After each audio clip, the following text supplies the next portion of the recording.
Welcome to the Strategic Veteran, where we chart the course from service to civilian triumph. I'm Adam Peters, a veteran, entrepreneur, and your fellow navigator in the quest for a life of impact and fulfillment. My mission is simple: to empower you with the tools and stories that turn challenge into opportunity. Having walked the path from active duty to where I stand now, I understand the search for purpose that comes with hanging up the uniform. It's a path I've walked, with its trials, its tribulations, and its victories, and it's a journey we're on together. This podcast is more than just conversation. It's a beacon for those seeking to redefine our missions through entrepreneurship. It's about igniting the entrepreneurial spirit that lives within us, the spirit that compels us to create, lead, and make our mark on the world. Here we connect with veterans who have built businesses, sparked change, and found their purpose in the marketplace of ideas. They're not just surviving, they're thriving. They've transformed their service into startups, their experiences into enterprises, and they're proof that you can too. So whether you're scribbling business plans on napkins or stepping into the arena of innovation, remember, you're not alone. You're in good company. So let's explore these stories of transformation and take the first steps together on our path to purpose. Let's begin.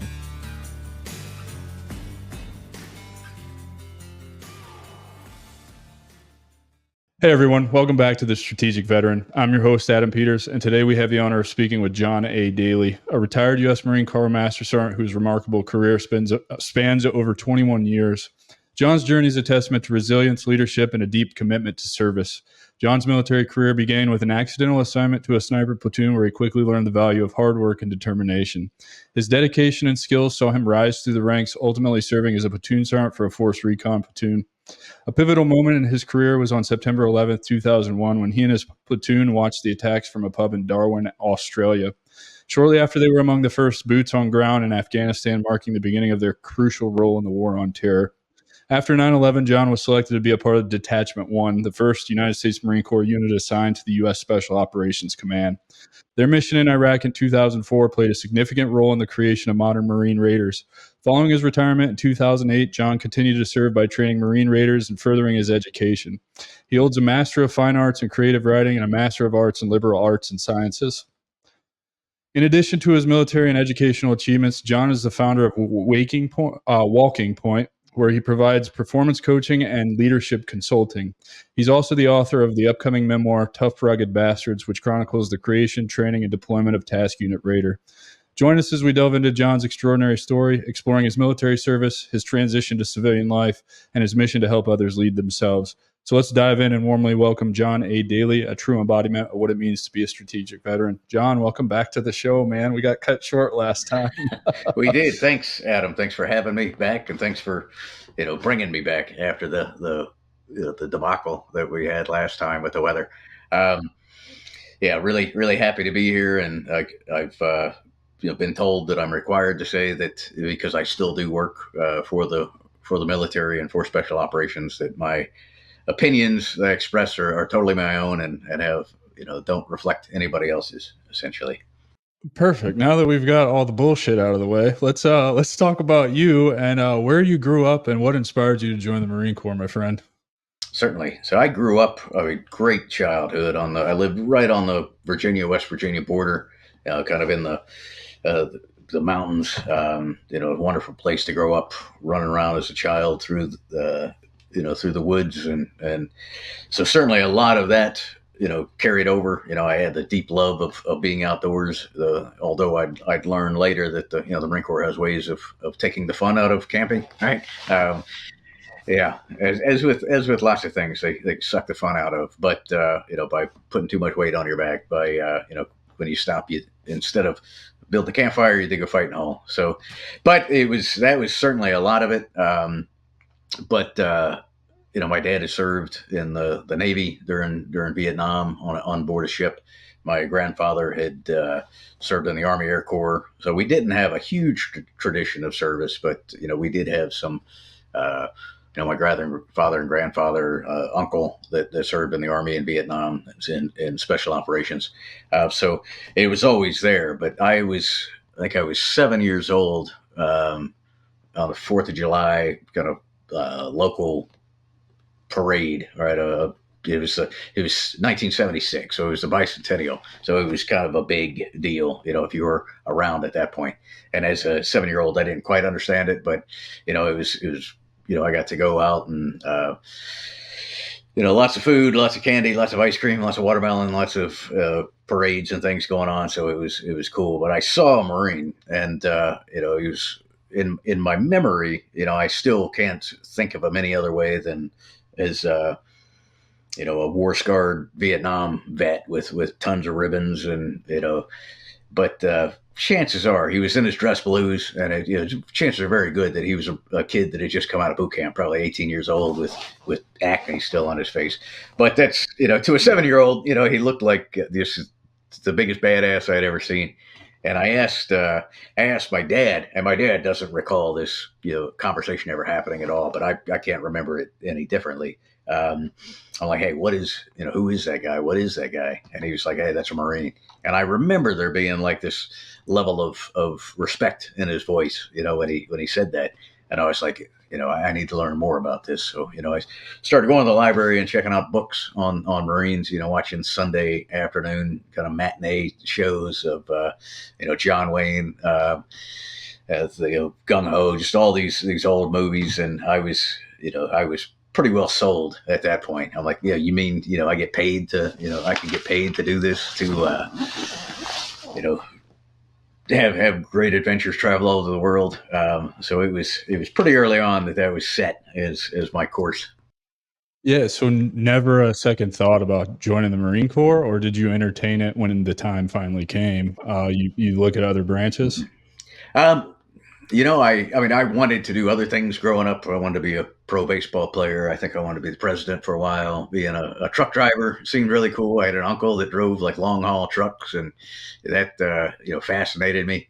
But the Marine Corps was always there. I think when I got into high school, I forget what year it was, but when Rambo came out, the Green Berets, I think that was, other than probably the John Wayne movie, that was probably the first of.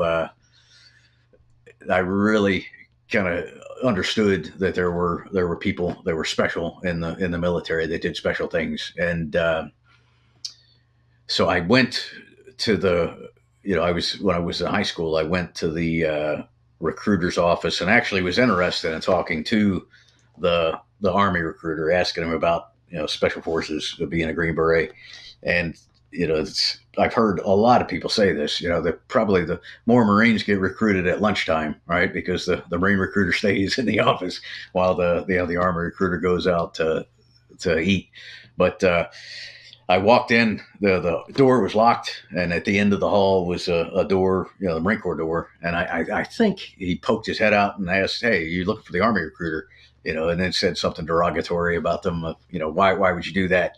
And kind of shooed me away. He's like, if you're looking for the Army, that's, you're not the kind of person that we're looking for. And of course, I made a beeline in. And so what does that mean? What do you have? Like, I want to be special operations. What do you have? And it just so happened that the recruiter was, a guy who had been in Marine Force Recon, and was a sniper. And his wall was, once I saw his wall plastered with, all of these, pictures and trinkets and paddles, like the ones behind me. They're, like this is something really cool. So I lucked out, and I was only, I think, in ninth grade. All right. So, the fact that he kind of took the time to, teach me and let me hang out largely just made me like take out the trash. But, he, over the course of 4 years, during that time he left and was reassigned, and another guy came. But they spent a good bit of time with me, and I certainly respected that. And I had not grown up in a broken home, but I was living with my mom at that point. Her and my dad had gotten divorced, so having somebody who was right there, who was not a father figure really, but a good example of and something that I wanted to do. I was sold, so I really spent from 10th grade on trying to start working it into conversations with my mom that, hey, 17, I expect that you're going to sign the papers, and she did. I think at that point they had recognized that college wasn't in the cards for me. Higher education was not my forte. So I had she saw the value in that in a military career, which I'm glad that she did. And I, at 17, signed up, left, I think, a week after high school graduation, and never really looked back. That's the same story with so many people, myself included. I joined a month. I shipped a month after I graduated. That was the earliest that they could do. And I talked to so many people. It's the same situation. There wasn't a lot of people waiting around. I haven't talked to hardly anybody that's waited more than a month or two to ship. So Yeah, I think there was a time probably during the war when I heard that there was really a kind of a backlog, but especially right kind of post high school graduation, they know that there's a big influx coming, so they work to accommodate that. yeah, and the You know, joke's on everybody because now you have two bachelor's degrees, right? So college was in the cards. It just you had to go the long way around, like I yeah, did. it took and the beautiful part of it was I didn't pay a dime for, so actually I have a bachelor's and two master's degrees that I was actually paid to get. So yeah, it wasn't. I came to discover that it wasn't. It was some level of boredom. Kind of, it was not necessarily being stupid. It was not having. Not being motivated, I guess. When I came to realize I always like math was just, not my strong suit. I hated it. I took the bare minimum was like algebra one. I barely made it through that. And that was only largely because the teacher was himself a Green Beret, former special forces guy. And he was like, "Hey man, we're just going to rubber stamp you, get you out the door because I know what you're up to." But it'd be years later when my wife was I'm sitting doing some work. She's like, what are you doing?" I'm like, "Oh, some calculations for uh, that is either explosive breaching, or for long range shooting, or for diving, all of this. She's, you realize this is like physics that you're doing." I'm like, "Oh, no, I didn't. I just thought it was, it makes sense to me when it's put into a word problem, right? How much explosives do I need to do this thing? There's no X's and Y's and Z's." It's all in how the information's presented to you. If it's something you're interested in, like blowing the door into the fucking building, you're probably going to figure it out. If it's what's 2x plus 3y equals 7z, well, fuck you, I'm not figuring that All out, right. right? Like, Yeah. No, uh, no value in it. So, that's, I think when I realized that, hey, I'm not a big dumbass. I have the capability to learn. It's just I haven't been motivated properly, or hadn't seen the value in the thing that I was, needed to learn. I definitely relate to that because math was not something I was good at ever until I was in college and I met the right professor. And he's like, "You're not bad at math. Nobody's ever taken the time to explain how math works to you." And then I proceeded to go through like 4 math classes in 1 quarter and then get my statistics done so that I could get my AST, right? Like it's all in the teacher, Yeah. all in the Yeah. teacher.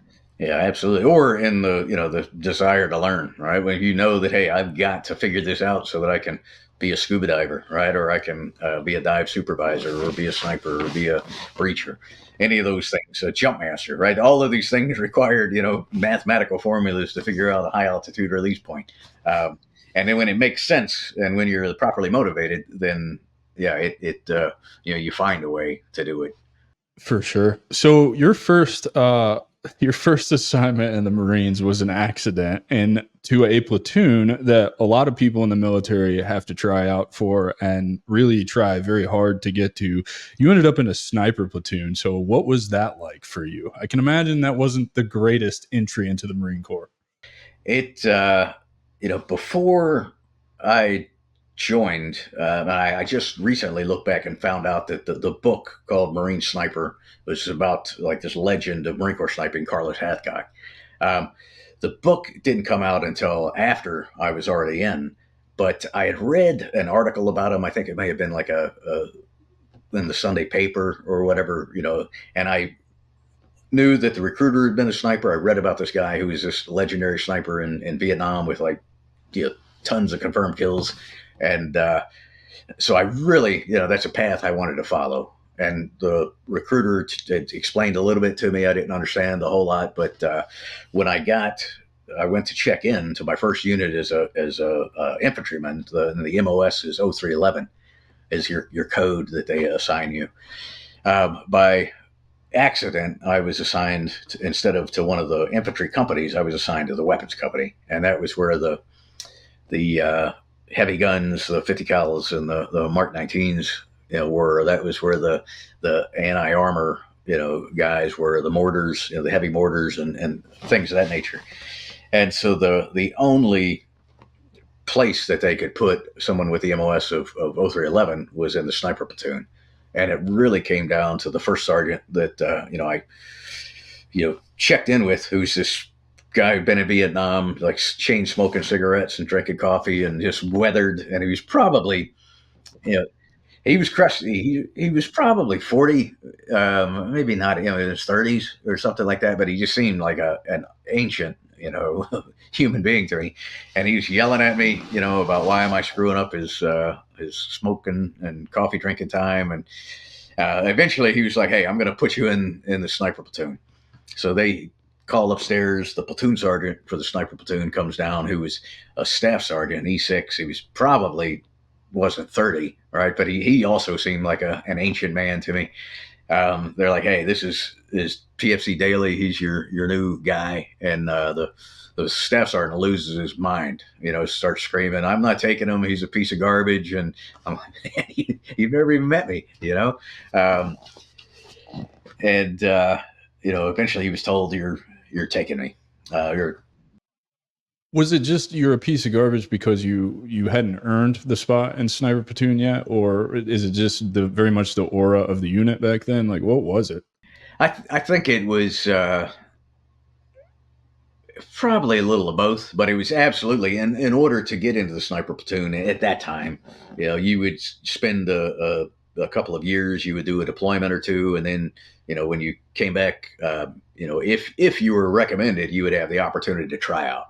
And the tryouts were, a month or more long of just kind of getting screwed with. And at the end of the tryout, it would whittle down as people quit or failed aspects of the training.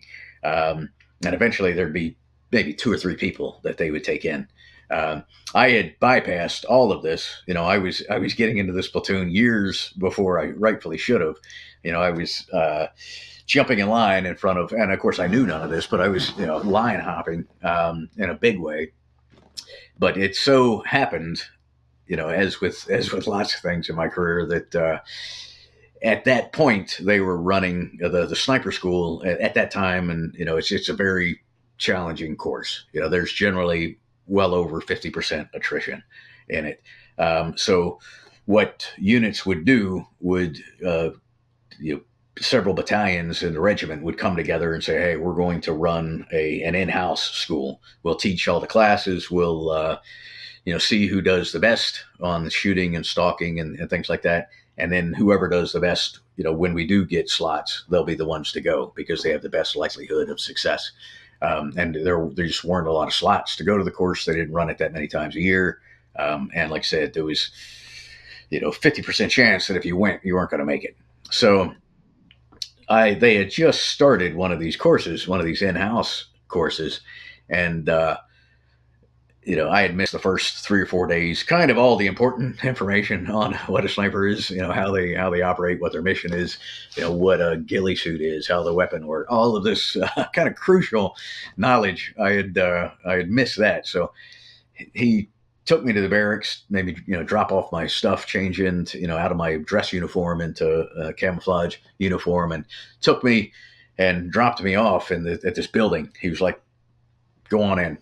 And so I walk in, and I'm at this point barely 18, but I look like I'm 12. And there's chairs lined up like desks, and there's all these like hulking guys that are in ghillie suits, with camouflage paint all over the face, and they're sitting there getting a class. And I walk in, and they all turn and look at me, and there's not a chair. There are no chairs left in this small classroom. So I walk back out, and of course he yells at me, what the hell are you doing? I told you to go in and take notes or whatever. And I'm like, oh, there aren't any chairs. He's staff sergeant, you know. So he gives me a water can, like a 5-gallon water can. And so I take it in and like set it down, and I'm perched on that trying to, you know, take notes in my little boot camp notebook. And I don't know what I'm taking notes about. There was a class on the spotting scope that they used, and so I've got you know, just random notes on the high efficiency, low reflective coating that's on the lenses. I have no idea what I'm writing down. And then, you know, ultimately the rest of the Marines in the course, I mean, some of them, you know, kind of would have nothing to do with me, you know, wouldn't help me. There were a few that kind of took pity on me and, you know, explained that, hey man, before Monday you need to make your own ghillie suit. Here's some material. Here's how you do it. Gave me their notes, you know, and the one thing that I had going for me, well, two were, one was, like I said, I grew up shooting, grew up in the outdoors, grew up, like, you know, spending a lot of time outside by myself in the woods, and that paid big dividends because you know, I had a certain familiarity and with hunting and stalking and things of that nature. I knew how to shoot, and then I had at that point, I wish I still did, but an almost you know, not in a crazy Rain Man sort of way, but I kind of a really good memory. I could kind of look at something and, you know, definitions or schematics, and, you know, very quickly remember things and recall them. So both of those, you know, played out so that I wound up doing well enough in the course that I kind of won over, you know, the guys that initially hated me and earned, you know, I felt earned a place in the platoon at that point. Yeah. So how long would you spend in the platoon before you move it over to Force Recon? I did a couple of things. So we did a deployment. So I'd been there about 2 years, and the Marine Corps was shuffling around units, and so essentially we all had to go somewhere. I had the good fortune of going to another regimental unit sniper section, and that's where I actually had the opportunity to go to sniper school. You know, as a lot of things in my life, like I stumble into like, you know, Right place, right time kind yeah, of I thing. kind of fall into a pile of shit and then wake up, you know, stand up smelling like a rose. So I had received orders to this new unit, the 5th Marines Regimental Scouts is what it was called. So, and the 5th Marines are this incredibly legendary, storied regiment within the Marine Corps. I was in my dress uniform again because that's how you check in. So I checked in, and they're like, you know, okay, you know, welcome aboard or whatever. And this another first sergeant comes in and starts yelling. He's like, hey, you know, we're having a meritorious NCO promotion board. You know, where's your, you know, who are you putting up on this board? And they're like, what's the uniform for it? And they're like, it's a dress uniform. I'm like, well, I guess him, right? He's the only guy. So, and it was that you know, some semi photographic memory. You know, I walked in on this board, and just random. They ask you the most random information.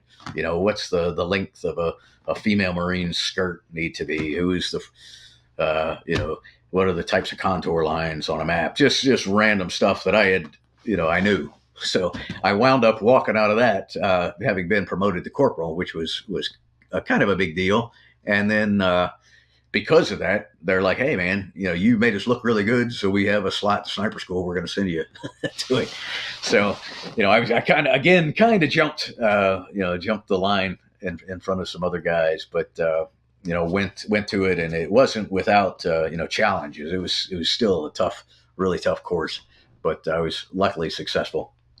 Yeah, brother, that's awesome. So from there, you're at this regimental sniper a unit, I guess. I don't understand how the Marines label things. Like, I still don't know the difference between MARSOC and Force Recon. And I know Detachment 1 was your baby. That got stood down and later was replaced by MARSOC, right? Like the Marines are, they're all their little unit. It just because I had the pleasure of doing a deployment where we fell under the Marine Command, and they were doing like 5 or 6 month deployments at the time. So I served basically authorized to wear all 3 or 4 meth, like Marine Expeditionary Force combat patches or whatever. I saw them all, and it was kind of funny because by the time it was time for us to go home, that first meth that was there was seeing some of the same NCOs, and they're like, "What the fuck are you still doing here?" And it's like, well, this is how the Army does things. They extend you for 16 fucking months, and you just get to be miserable. Yeah, wow. Yeah, so we are broken down largely the Marine Corps, the infantry anyway, into regiments, under a division. So we have three active duty divisions. The first out in California, the second here in North Carolina, and the third in Okinawa. Under there, you have regiments, and then under the regiment, battalions. Obviously, battalions, companies to platoons. So this was a little unique, a sniper platoon at the regimental level. And we didn't get there wasn't a lot of work for us to do because it's, barring a war, the regiment doesn't deploy. All right. So, because of that, I was only there for, I was maybe 7 or 8 months. So I showed up, got promoted, went to sniper school, and then realized that I'm like, man, I'm sitting at a desk, right? I really, really don't like this. So the first thing the first way to get out of there was I had noticed a advertisement in the little base newspaper that said the Marines are looking for security guards or to work at embassies. And I'm like, man, that sounds cool, foreign embassies. And I ran into at a barracks party. We were sitting around drinking. The guy who's called the career planner, right? And it's his job to assign people to special duties and things like that, get you to re-enlist. So he not a well liked guy, or well trusted guy, but I didn't know any of this. So I was talking to him, and he was like, "Oh man, you're a sniper. That's really awesome. You should go on this Marine security guard duty because as soon as you get there, they're going to recognize that you're a sniper, and you're going to be working for the CIA, man. You're going to be out like capping dudes or whatever." I'm like, man, yes, that's exactly what I want to do. So I was blowing smoke, wasn't he? Absolutely, yeah. I sign up. I sign up for Marine security guard duty, and by the time I get to the school, which is in Quantico, Virginia, it's it was too late by that point. But I realized that he was absolutely blowing smoke on my butt. It wound up. It's one of the kind of hidden, opportunities in the Marine Corps. You are in a very, very small team, usually 7 to 8 Marines living in a foreign country. The state under the State Department's cognizance, and they, so you live really, really well. We lived I was stationed first in Budapest, Hungary, and it just so happened that I got there right as the wall was coming down in Berlin, and the Soviets were leaving Budapest. So it was a crazy, unique time to be there, but it was also because of the communist threat. We were under very strict requirements on what we could do, who we could hang out with. So the whole year that I was there, it was really, really a tight community of the Americans. And there was the American embassy. There was some expats and people that worked. Americans that worked there at different companies. All of their children went to an American school, but they were the Canadians, the Aussies, the Brits, and we were all hung out together. And it just so happened that I got there, and just shortly after, a young lady who had kind of followed her uncle, who had got a job at the embassy, and she was a brand new school teacher. I met her. She's an American from Pittsburgh, teaches school there. We hit it off, and we've been married now for coming up on 33 years, I think. Congratulations. So thanks. That's awesome. Particularly, for a military man doing what you did to have a marriage that long. That's incredible. Yeah, thanks. It definitely, I think a lot of it had to do with, her patience, certainly, but just me being gone, every time I would really start to get on her nerves, I would then leave for 6 months. That definitely helps, right? So when 9/11 rolls around, you're now, we're fast forwarding from, 89, 90, when you're on the embassy detail. You have, a good solid 20 years almost, right? About what, 15. Um, from 87 when I came in to, yeah, I guess it would be 14 years. So when I came back from the embassy duty, I went to Force Recon. I finally, something I, like I said, wanted to do from the beginning. I did not, the thing that had tripped me up in the past is I was not a good swimmer. I thought that I was a good swimmer. Like I said, I grew up in the, jumping in ponds and streams and creeks, and was absolutely confident in my ability to, get from one side of the lake or whatever to the other. But when I tried out the first time, jumping in the pool with 80 other guys trying to treading water, passing around bricks, and saying, "Hey, 500-meter crawl stroke, and breaststroke, and this stroke and that stroke." I didn't know any strokes. Right? I didn't. I knew how to, I knew what the way that I swam, which was kind of like a modified doggy paddle, and that was all I had.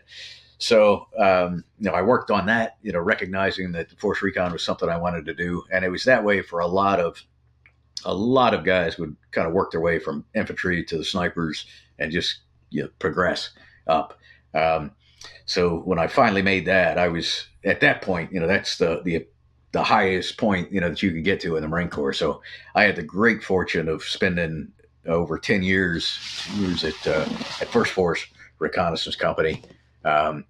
And work from being the point man to the platoon sergeant. So kind of really held every job. A lot of deployments, a lot of awesome experiences, a lot. The opportunity to go to jump school and free fall school and combatant dive school, and it's just so many.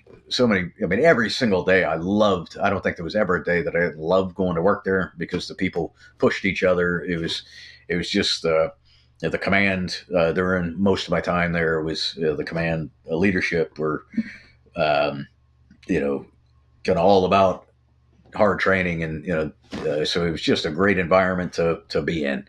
The families, were really tight. So you within a platoon, it's almost I've kind of said this before. It's like in the movie Goodfellas, the main character's wife.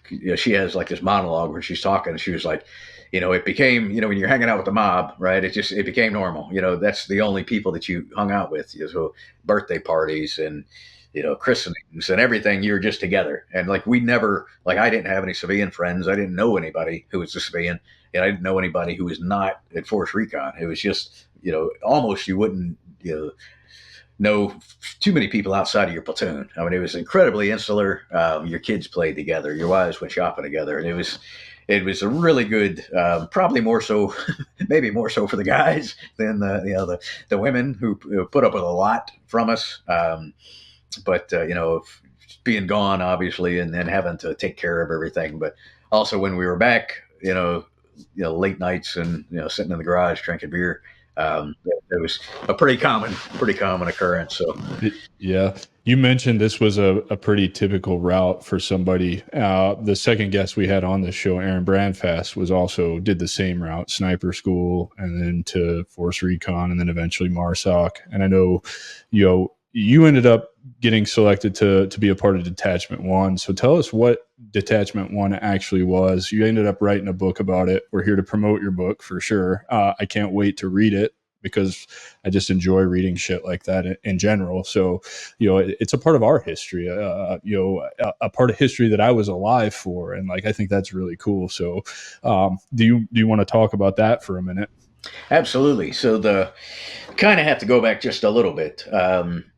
And to explain the whole thing and why Force Recon was not, a part of U.S. Special Operations Command. So 1979, the Iran hostage thing happens, right? So Americans from the embassy are taken hostage, and they had to come up with a plan to rescue them. So when they came up with a plan, they have tier 1 units that come in and do their thing. They've got rangers that provide security. Everybody wants to be involved in it. So there are SEALs doing some stuff. There are Navy helicopters, but with Marine pilots. It's just a big debacle. And when the things go horribly wrong, they realize that they couldn't communicate with each other. They didn't have the same radios. They didn't have the same uh, you know, frequencies, any of all these things that were Nope. problematic. Yeah, nobody's communicating with everybody. There's just no cohesiveness there whatsoever. Even during the planning, everybody was planning their own little parts of the mission independently for security reasons and whatnot. So coming out of that, the good thing that came out of that was the decision to create a U.S. Special Operations Command. And so that was activated in 1987. And when it did, the Army sent the Green Berets and the Rangers, the Navy sent the SEALs, Air Force sent the pararescue guys, and the CCT guys in their special operations aircrafts, the Army Special Operations Helicopter Regiment. All of this goes, and the Marine Corps was expected. They're like, hey, send us Force Recon. Because up until that point, through Vietnam, everybody was kind of the special operation units within each service were largely on a pretty level playing field. The Marine Corps, as it has a tendency to do, as you can look back throughout history and see that anytime there's a unit that's designated as special or different, it doesn't really like it. So the decision was made that, hey, we're not going to participate in SOCOM. The Marine Force Recon will continue to be a Marine Corps asset, and it'll be instrumental in what the Marine Corps developed. It's called the Marine Expeditionary Unit. So this is, we get on Navy ships with infantry, with aircraft, with support and logistics and everything that you need, and a Force Recon platoon, and we float around in the ocean waiting for something to happen. And it's as it happens, a lot of times it didn't. A lot of times you'd spend 6 months, visiting very cool ports for, and hanging out and doing training. You spend a lot of time on ship, working out, jack and steel, and reading books. But on this particular occasion, I had been made the platoon sergeant of a platoon. We were on our first stop, and we'd spent a couple of days training in Darwin, Australia, with the snipers from the Australian Special Operations. And the first night that we had off, we went to this Irish pub, on Mitchell Street, right in Darwin. And I was sitting there with my team leaders, 3 Marines that were just solid performers, and they were the guys under me that each were responsible for a reconnaissance team. And we were drinking beer, talking, and the bartender yelled, and the soccer game that had been on TV went off, and it became the one of the towers, the first tower, and that we knew then that we were going to war. So we finished drinking all our beer because we knew it would be a long time before we got any more. Made our way back to the boat, and by the time the sun came up, we were at sea. And then from there, we went into Afghanistan and Pakistan in October, Afghanistan in November. And among, like you said earlier, among the first, other than the Army guys riding horses up in the mountains, we were among the first there, which was kind of a unique thing. And based on that, the Secretary of Defense recognized that, hey, we're going to need more special operations people for this fight. So he told the Army to make more SF-A teams, told the Navy to make more SEAL teams, and told the Marine Corps, hey, this time you guys are going to participate. Yeah, no. And they tried, they tried to fight it. And SOCOM tried to fight it as well. SOCOM was kind of like, hey, we're kind of happy with the way things are. We don't need Marines because they have a tendency to either break things or take over, one of the two, and maybe a little of both. But ultimately, the decision that was reached was, hey, let's make a small unit of kind of hand-picked guys. We'll send them to work under SOCOM for a while, for 2 years, see how that pans out, and then we'll make the decision. They I think in everybody's mind, they were like, hey, we can kind of wait out, Donald Rumsfeld. So I had come back from that deployment to Afghanistan. I was working as a sniper instructor, which is where I met Aaron Brandfast. He was one of the team leaders that I was putting through the course that we were running, and we've had a good friendship over the years since then. But came into work one day, and the guy who was my boss, Colonel Robert Coates. pulled me in and said, "Hey, have you heard that heard these rumors about the Marine Special Operations Unit?" And I was like, "Yeah, I heard it, but I thought it was just rumors." He's like, "Well, not anymore." He's like, I'm going to be in charge of it, and do you want in?" And I'm like, Of "Yeah, course, I want yeah, it. Yeah, right. absolutely." He's like, "Well, you're going to be one of the team leaders," and at that point, I'm like, "Shut up!" My mind is blown. There was going to be 4 teams. Um, I wound up being I was the youngest of the guys picked to lead a team. So that was something that was really cool. And he at that point he said, "Hey, I expect," and he was one of the the leaders that I had the great privilege to work for in several different you know units as my boss. It's very unusual. It He, is, yeah, it's super unusual, but it's cool because I kind of had an opportunity like that the Army robbed from me. I had a battalion commander when I first got to Fort Stewart, Colonel Wood, one of the best battalion commanders I ever had. And then fast forward 2 deployments, I had orders to go to Alaska up to Wainwright, and he was the brigade commander at the time. So it would have been really cool. I even called him. Like I got with one of my old sergeant majors who was a mentor to me. He's like, "You should reach out to him. He'll take care of you." And I did, and he was all excited. And then they moved me, and sent me on a 3rd deployment to Iraq. So I never got to serve with him again. yeah, this I had worked. He had been on a MU, a Marine Expeditionary Unit, as the operations officer. So I knew him there. I came back and he went to became the commander of First Force Reconnaissance Company, and had a little longer than average tour there. So I mean, it was really instrumental in kind of shaping me, definitely. Then he went to the Special Operations Training Group where I had gone to, and kind of he brought me over.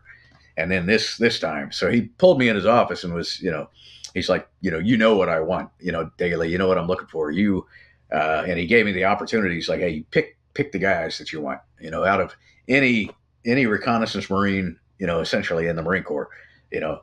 Of course, I didn't. There's a lot that I didn't know, so I'm like, hey, I'm just kind of sticking very close with people that I know.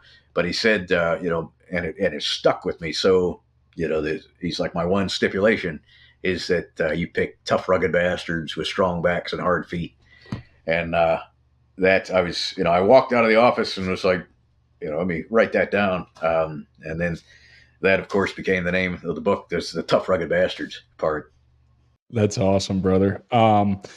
When you talk about a team leader, just mainly because my simple Army infantry mind, a team leader for us is just, I mean, it's like usually a E4 or E5 with 3 dudes behind them. What is a team leader to you? Is that more like a platoon sergeant, like that I would call a platoon sergeant? Or is it, I don't want to get too specific because we're talking about, a special operations unit, but I'm just curious, like what position is that really?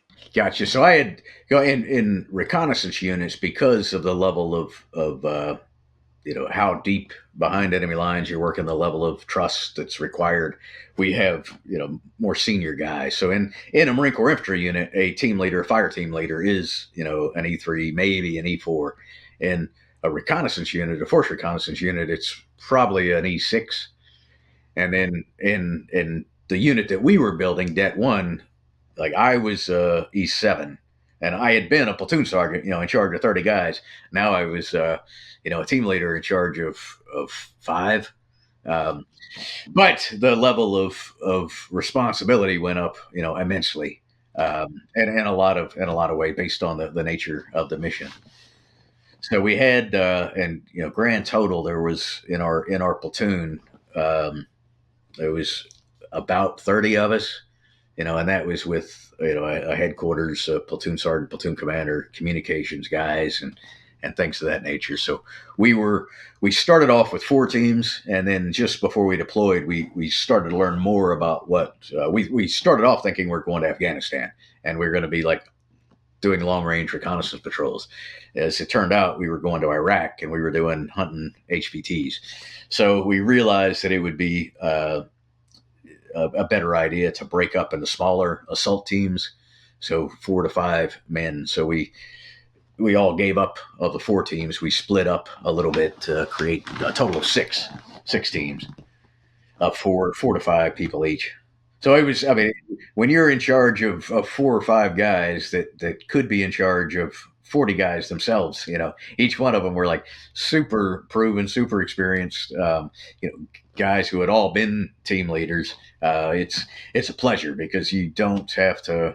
I got I just had a text or a message on LinkedIn because one of the guys who was really instrumental in the book, he was kind of my right hand man.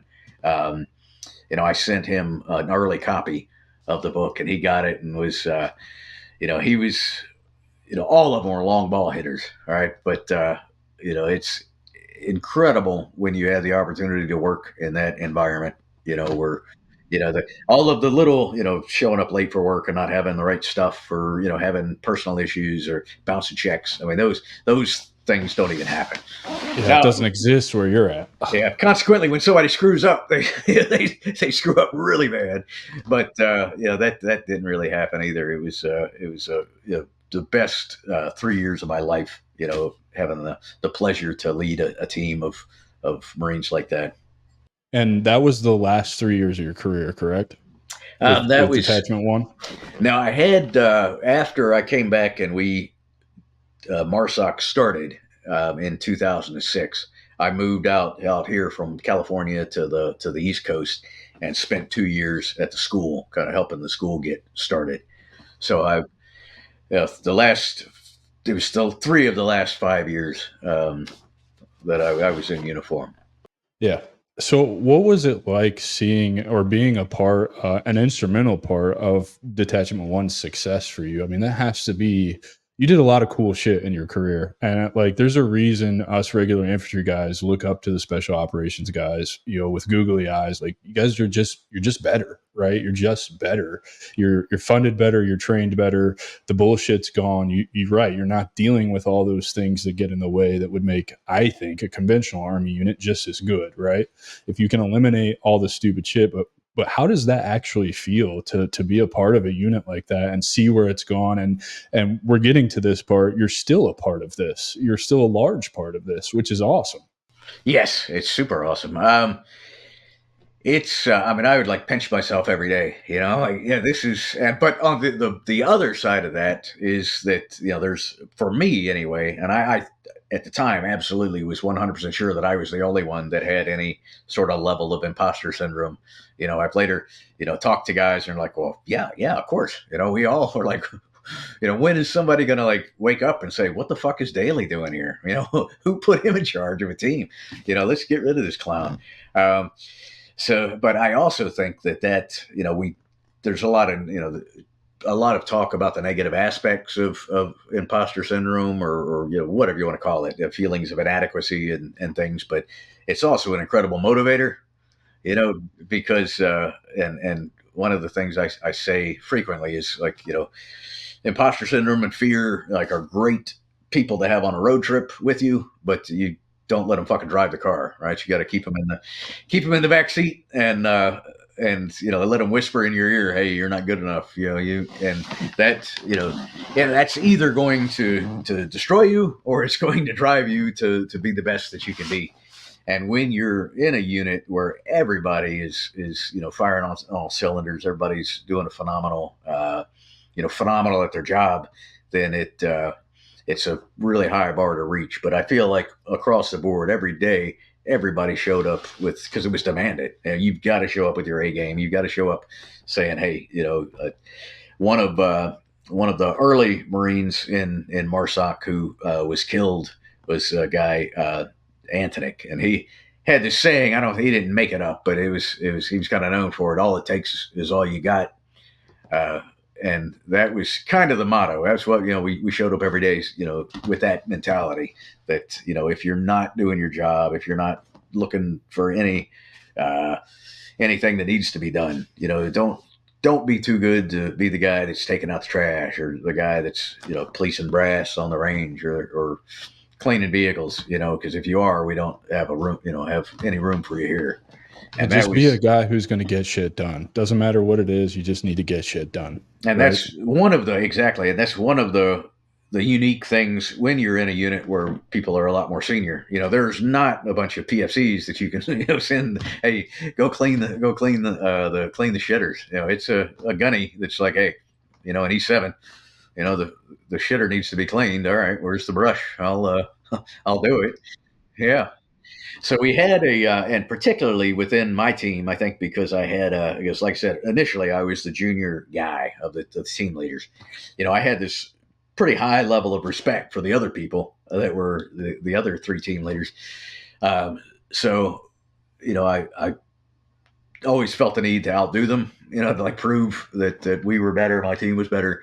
And so I came upon this motto that we'll do windows, our team. It doesn't matter, whatever you need done. So and it wound up working in our favor. But when we would go to do kind of the shittiest mission is reconnaissance, right? So you can, get dropped off in a helicopter, spend 2 days walking, another 2 days like laying in the desert looking at a target. And then everybody else comes flying in on a helicopter, shoots the bad guys, jumps back on the helicopter, leaves, and you got to spend another 2 days walking out. So I'm like, hey, we'll do that. We'll take that mission, and every time, and it became such that it just, hey, Dailey's the team that we give the unusual, the odd, the hard missions to.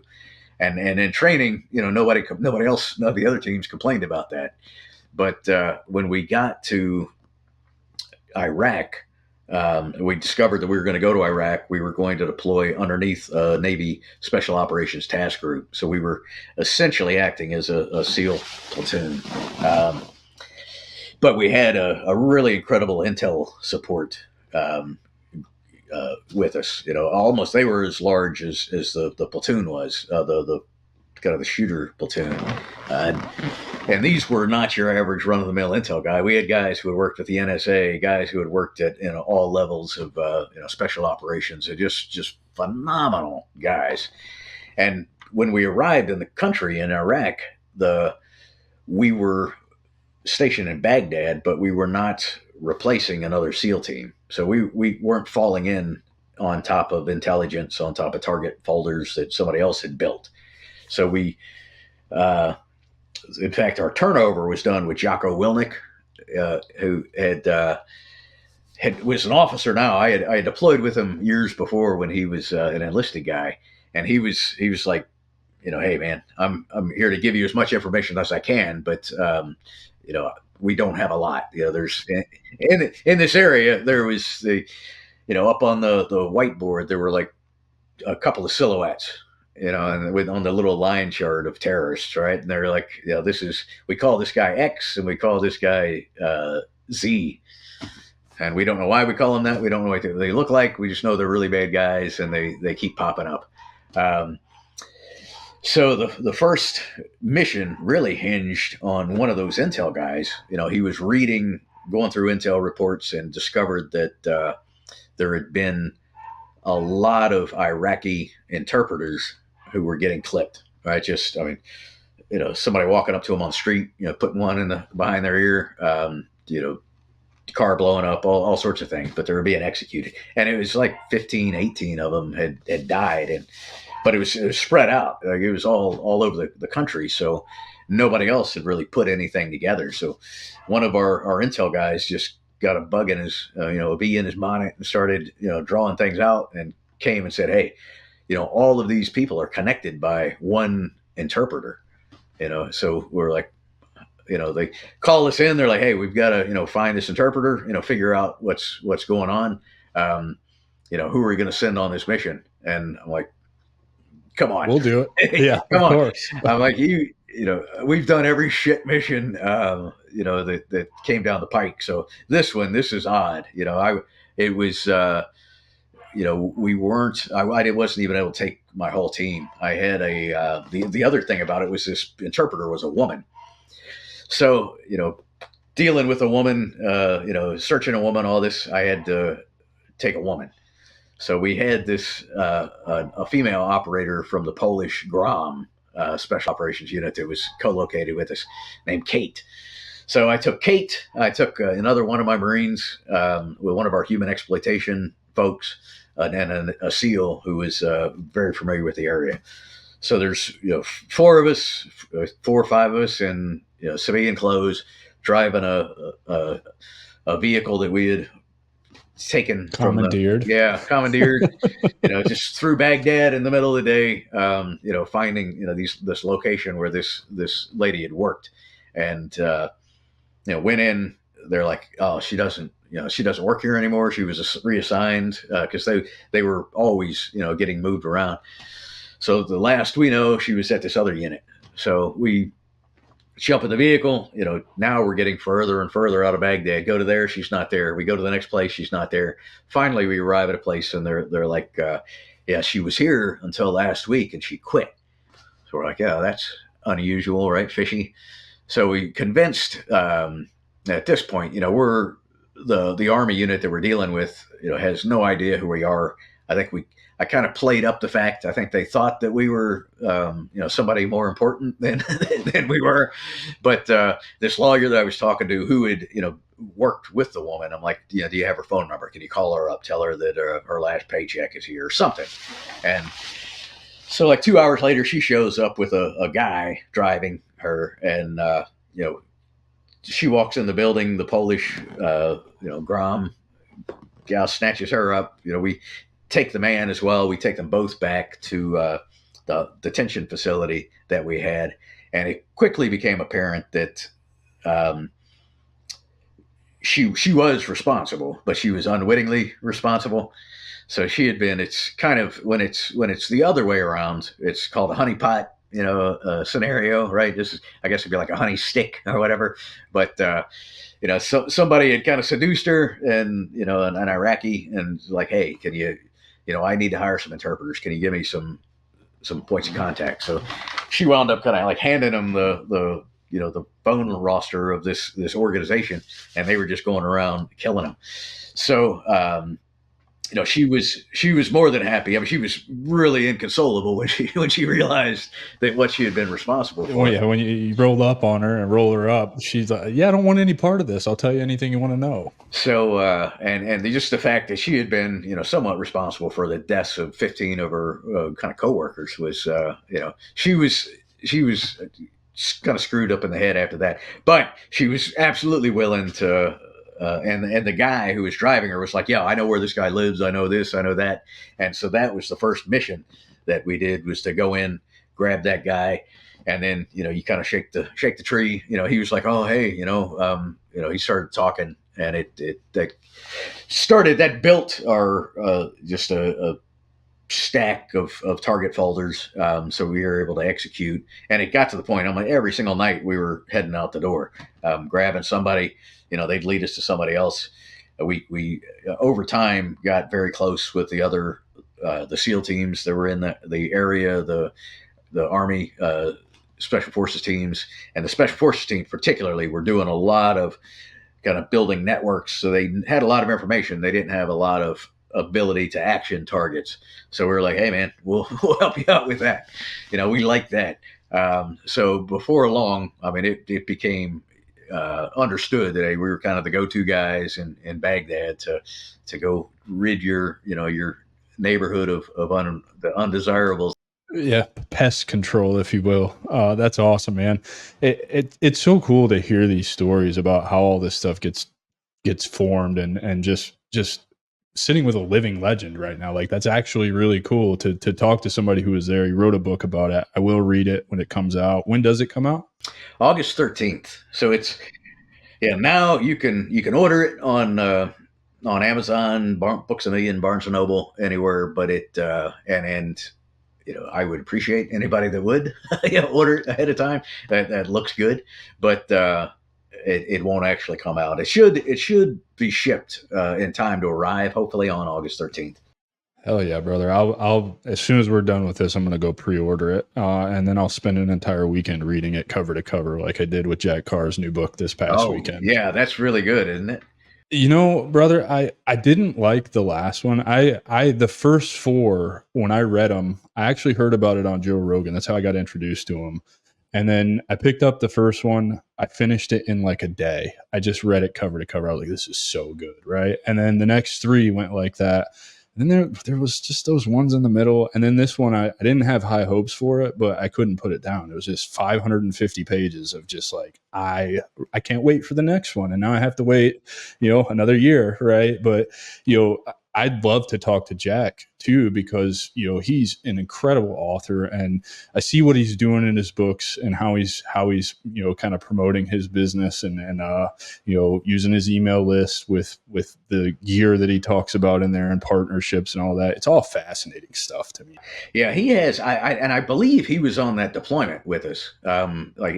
We never had any interaction, but on one of his podcasts, he had John Stryker Meyer on, who is MacV Saw guy, great guy. I got the opportunity to know him. Tilt is what is called. His friends call him. Tilt was on his podcast, and they were talking, and for whatever reason, he brought me up on it.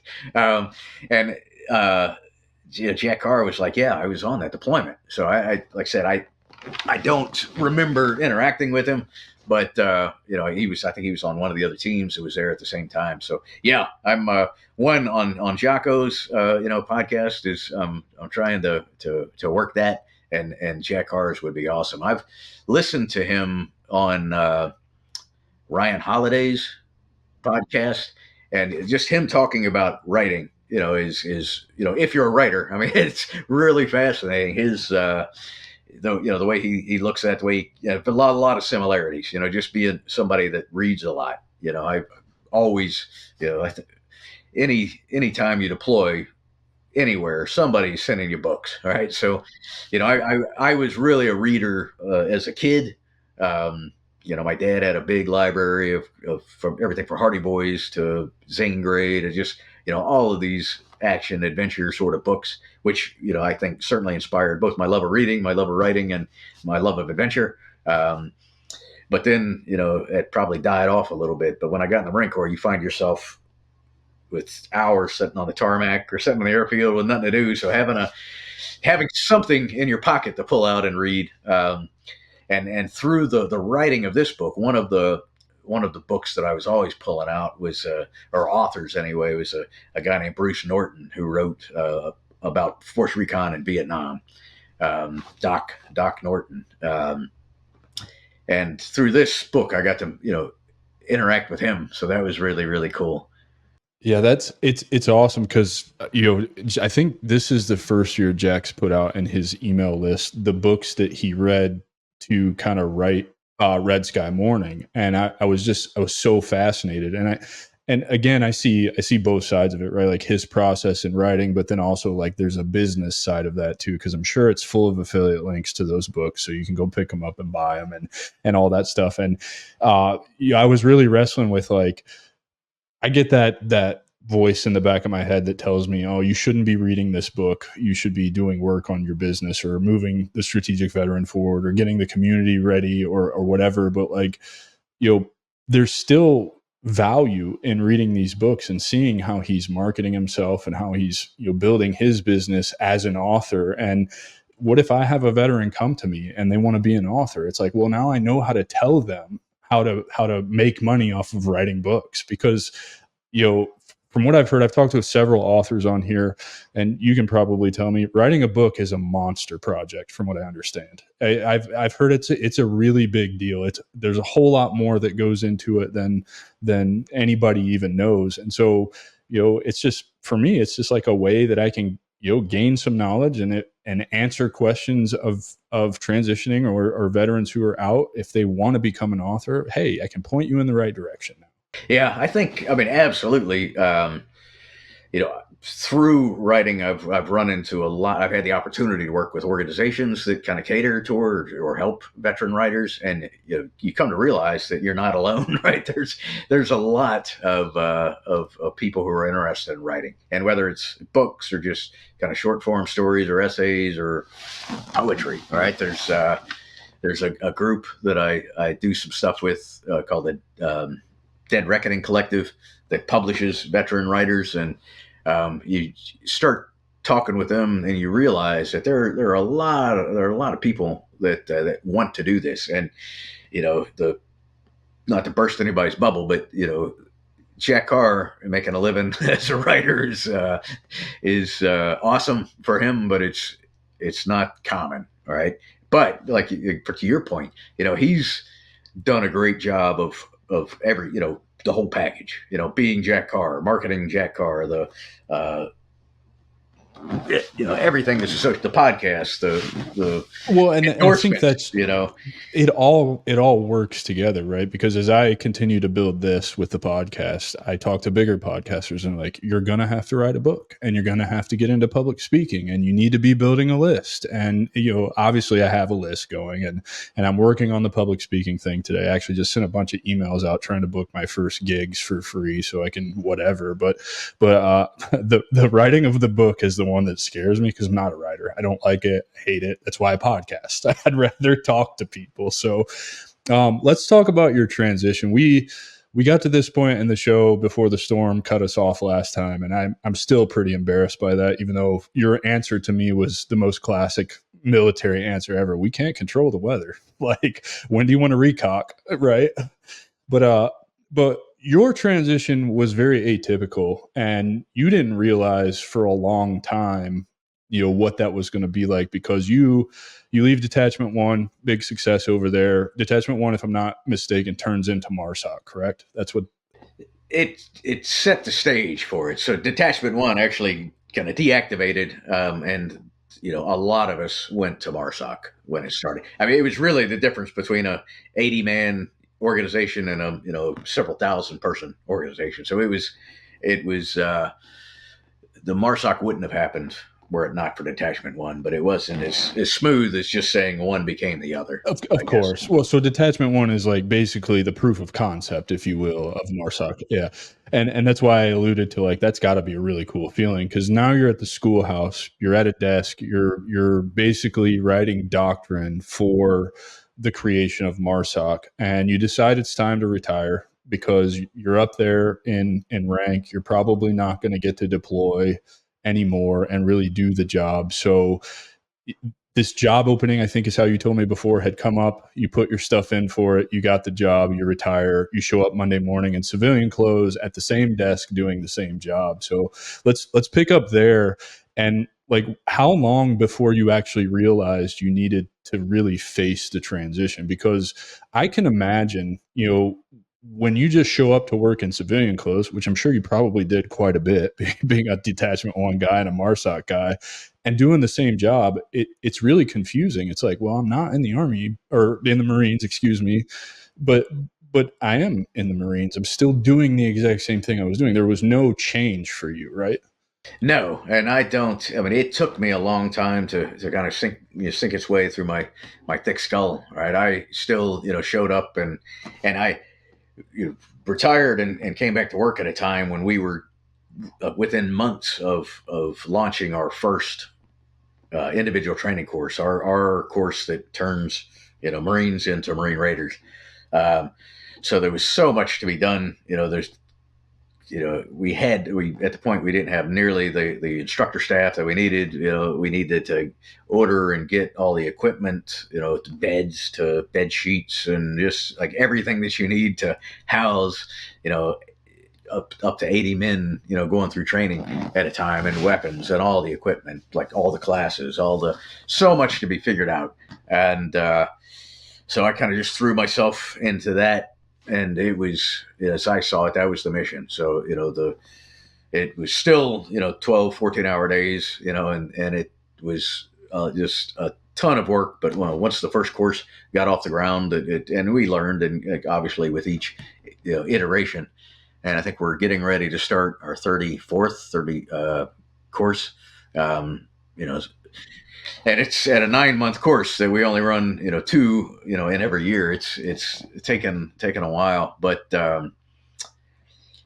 it was several years before I had really sunk in that, hey man, you're retired now. You can't be the guy that cares the most about this, because there are Marines that care. I mean, they care a lot. They're fully invested in this. Their organization. They're going to combat with the people that we produce. So you need to recognize your role.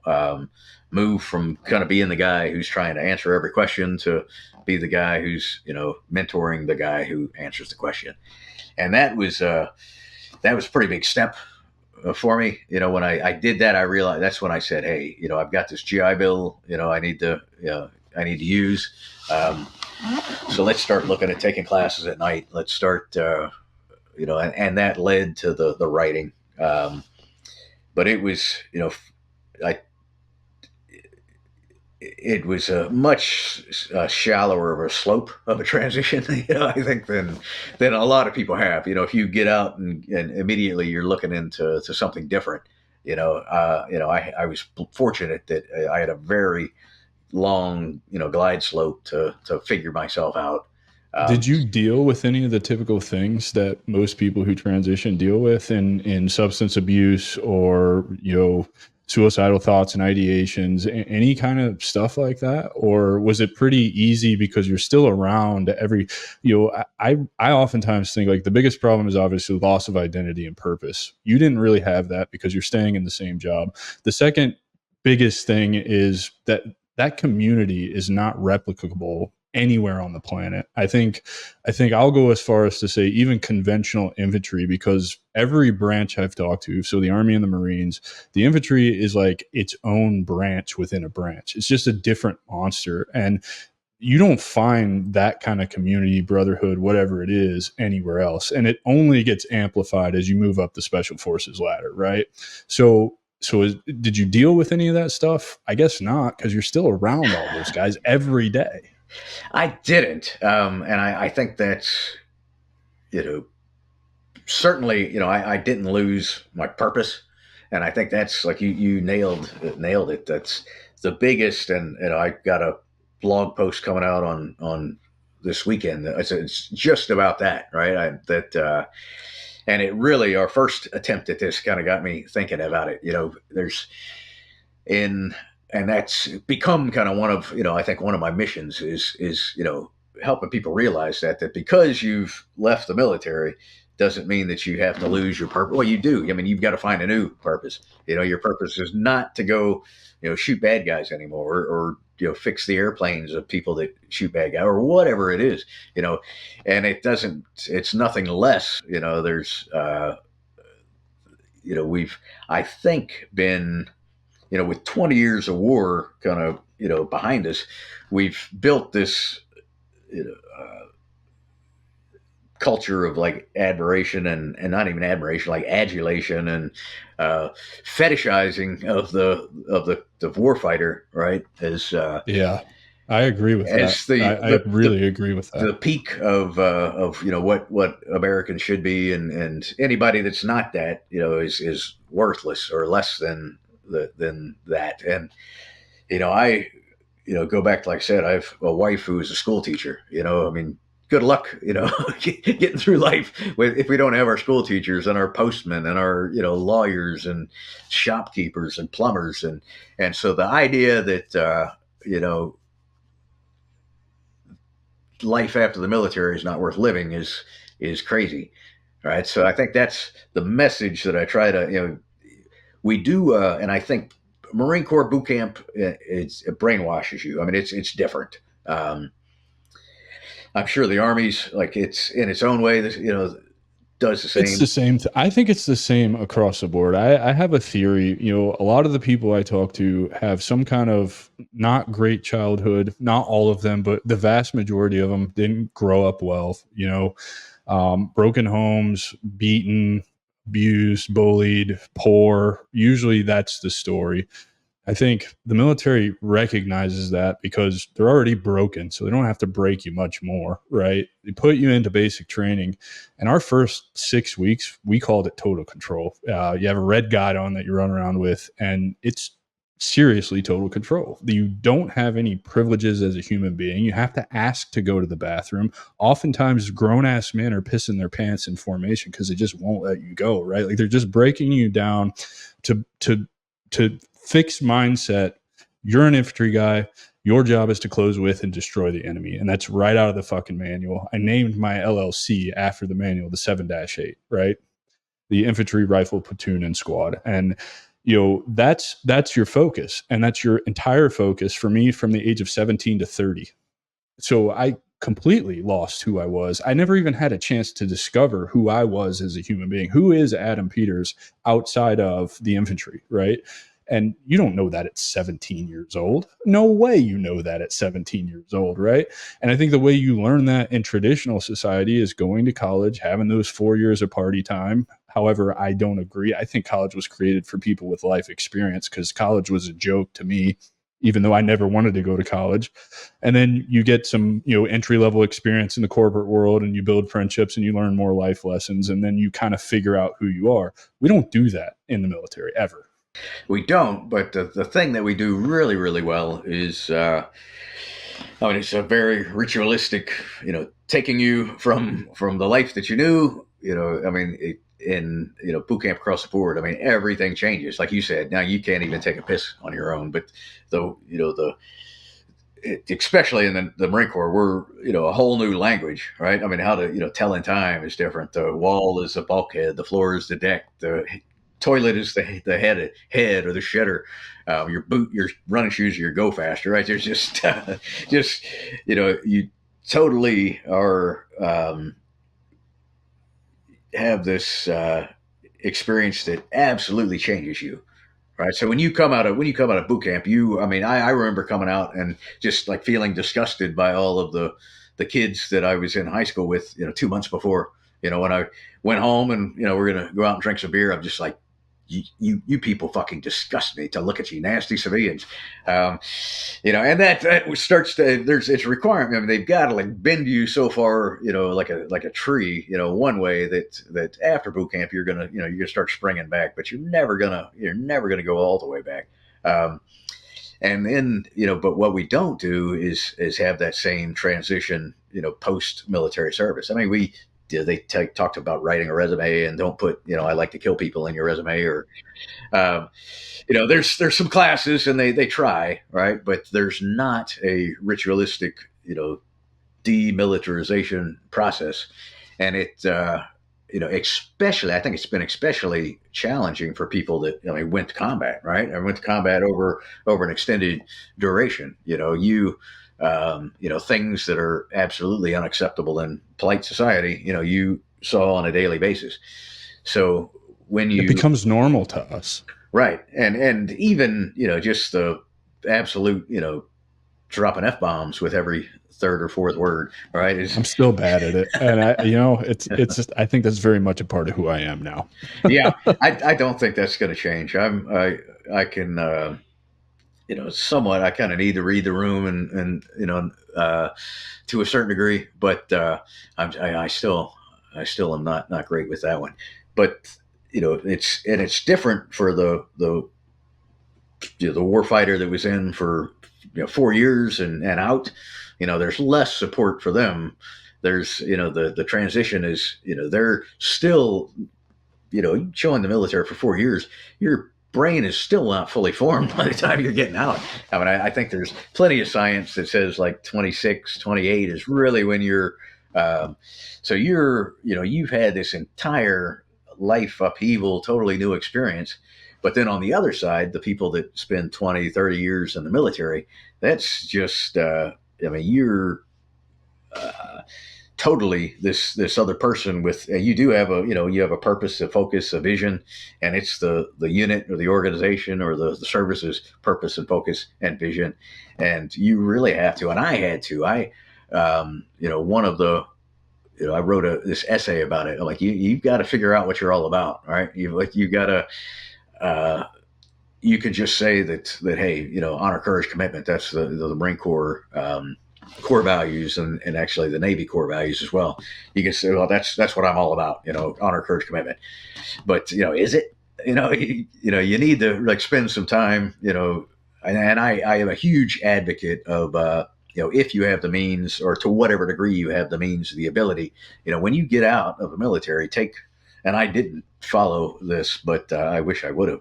I recently had a friend that retired and just hiked the Appalachian Trail, for 6 months, or the Pacific Crest Trail, something like that. You could put 20 plus years in perspective in that time. You can start to think about, hey, but when you're out of the military on a Friday and you're working a new job on Monday, you don't have that luxury. And not everybody has the luxury of taking off 6 months, when you have a wife and kids and family depending on you. But, even if it's just a weekend camping trip, whatever method that you can you really need to like mourn the loss of the life that you had, and start thinking, the king is dead, long live the king. What's the new life gonna be? What do I think's important? What is going to be the thing that's going to give my life purpose? And most people, I think, find that if you're going to be successful, you've got to find some way that you're doing good for other people. And maybe absolutely, that's some sort of we grew up. We were raised with in the military with a idea of self-sacrifice. If you can't find some way to regain that, then it in essence is you're saying, hey, my life's not worth as much now because I'm not doing anything for my fellow man. And that can be like being a plumber, like being a really good plumber. People need plumbers. Their shitter's clogged up. Being the guy that comes and, it doesn't mean you can't make money. It doesn't mean you can't, be successful. You don't have to become a Buddhist monk or anything like that. But, finding something that gives, there's the Japanese concept, the Venn diagram of Ikigai. Yep. Yeah. The thing that you love to do, the thing that you're good at, the thing that the world needs, and the thing that you can be paid for. I mean, if you can find, find that sweet spot. And I think what I talk about in this post that I wrote this week is, I think a lot of people get like stymied by that. They're like, hey, I don't know. I don't know the answer to all of these things yet. Pick a direction and start fucking going. Whichever direction looks the best, start fucking walking. You'll figure it out on your way. It's like, if you're gonna, you want to go on a road trip from here to California, I can, get out the maps and I can outline everything, or I can point my car west and fucking go, Yeah, just point the car west and go. Start doing something, right? We're, particularly being, folks who are used to that in the military, having a mission, right? And executing on that mission. So yeah, pick a direction, go in it. If you decide that it's the wrong one, then hey, there's another road. You can take a turn off, you can turn around, you can do what you need to do. I love that you touch on that because I have a theory. We all join for 1,000,001 different reasons. If you ask any given member of the military why they join, they're all going to give you something different. A lot of them are going to be travel or get college paid for. I think that's all horseshit. I think whether we realized it or not at the time we were joining, it was in service to something bigger than ourselves, which is kind of why I believe the path back to purpose is through entrepreneurship. Because through entrepreneurship, if you're a good one and you don't care, that's not true. Let me rephrase that. You do have to care about money because it's what makes the world go around. But if money is not your why, you are then serving something bigger than yourself, which in turn gives you that purpose back, right? So my whole thing is getting in front of veterans, helping show and tell the stories of men like you who have been through the shit. And I'm willing to bet you did it longer than I did. So I know you're probably more like this than I was. But I got to a point in my career right about the middle of my second deployment where I found life to be much easier deployed than I did to be at home. And I actually longed for it. I could not wait to be deployed. And I know that sounds absolutely insane to some people. They're like, how could that ever be a thing? And I think it's because life is so simple over there. It really comes down to the most basic thing: kill or be killed.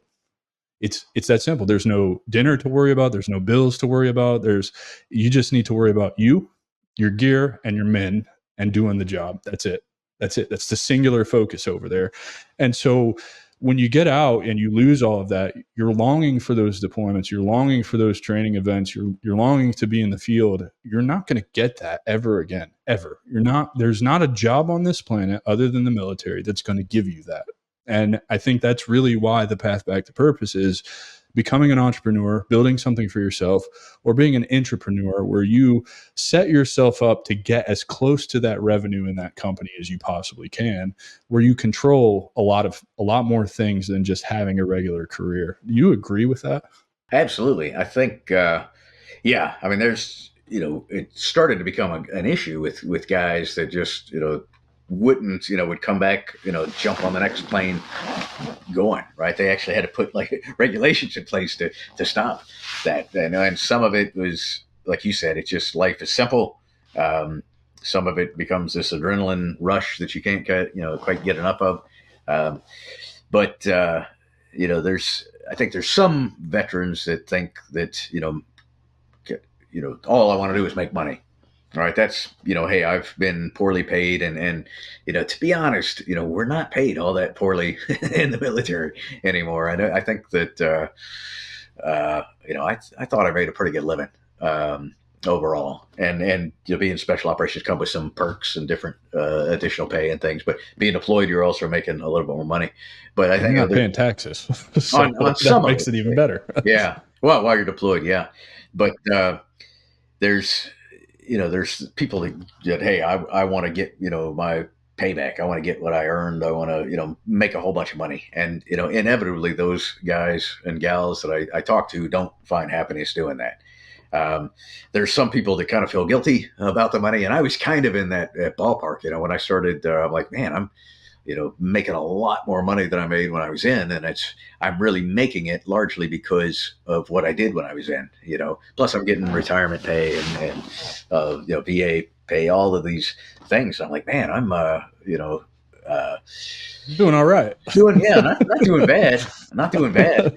But then you especially you realize that hey, as if I can work for myself, I can kind of set the bar. You could decide. There's really a friend of mine talks a lot about, and it's changed a little bit with, kind of since COVID and the telework, but you've got, where you want to live is like another Venn diagram. There's where you want to live, what you want to do, and how much money you need to make.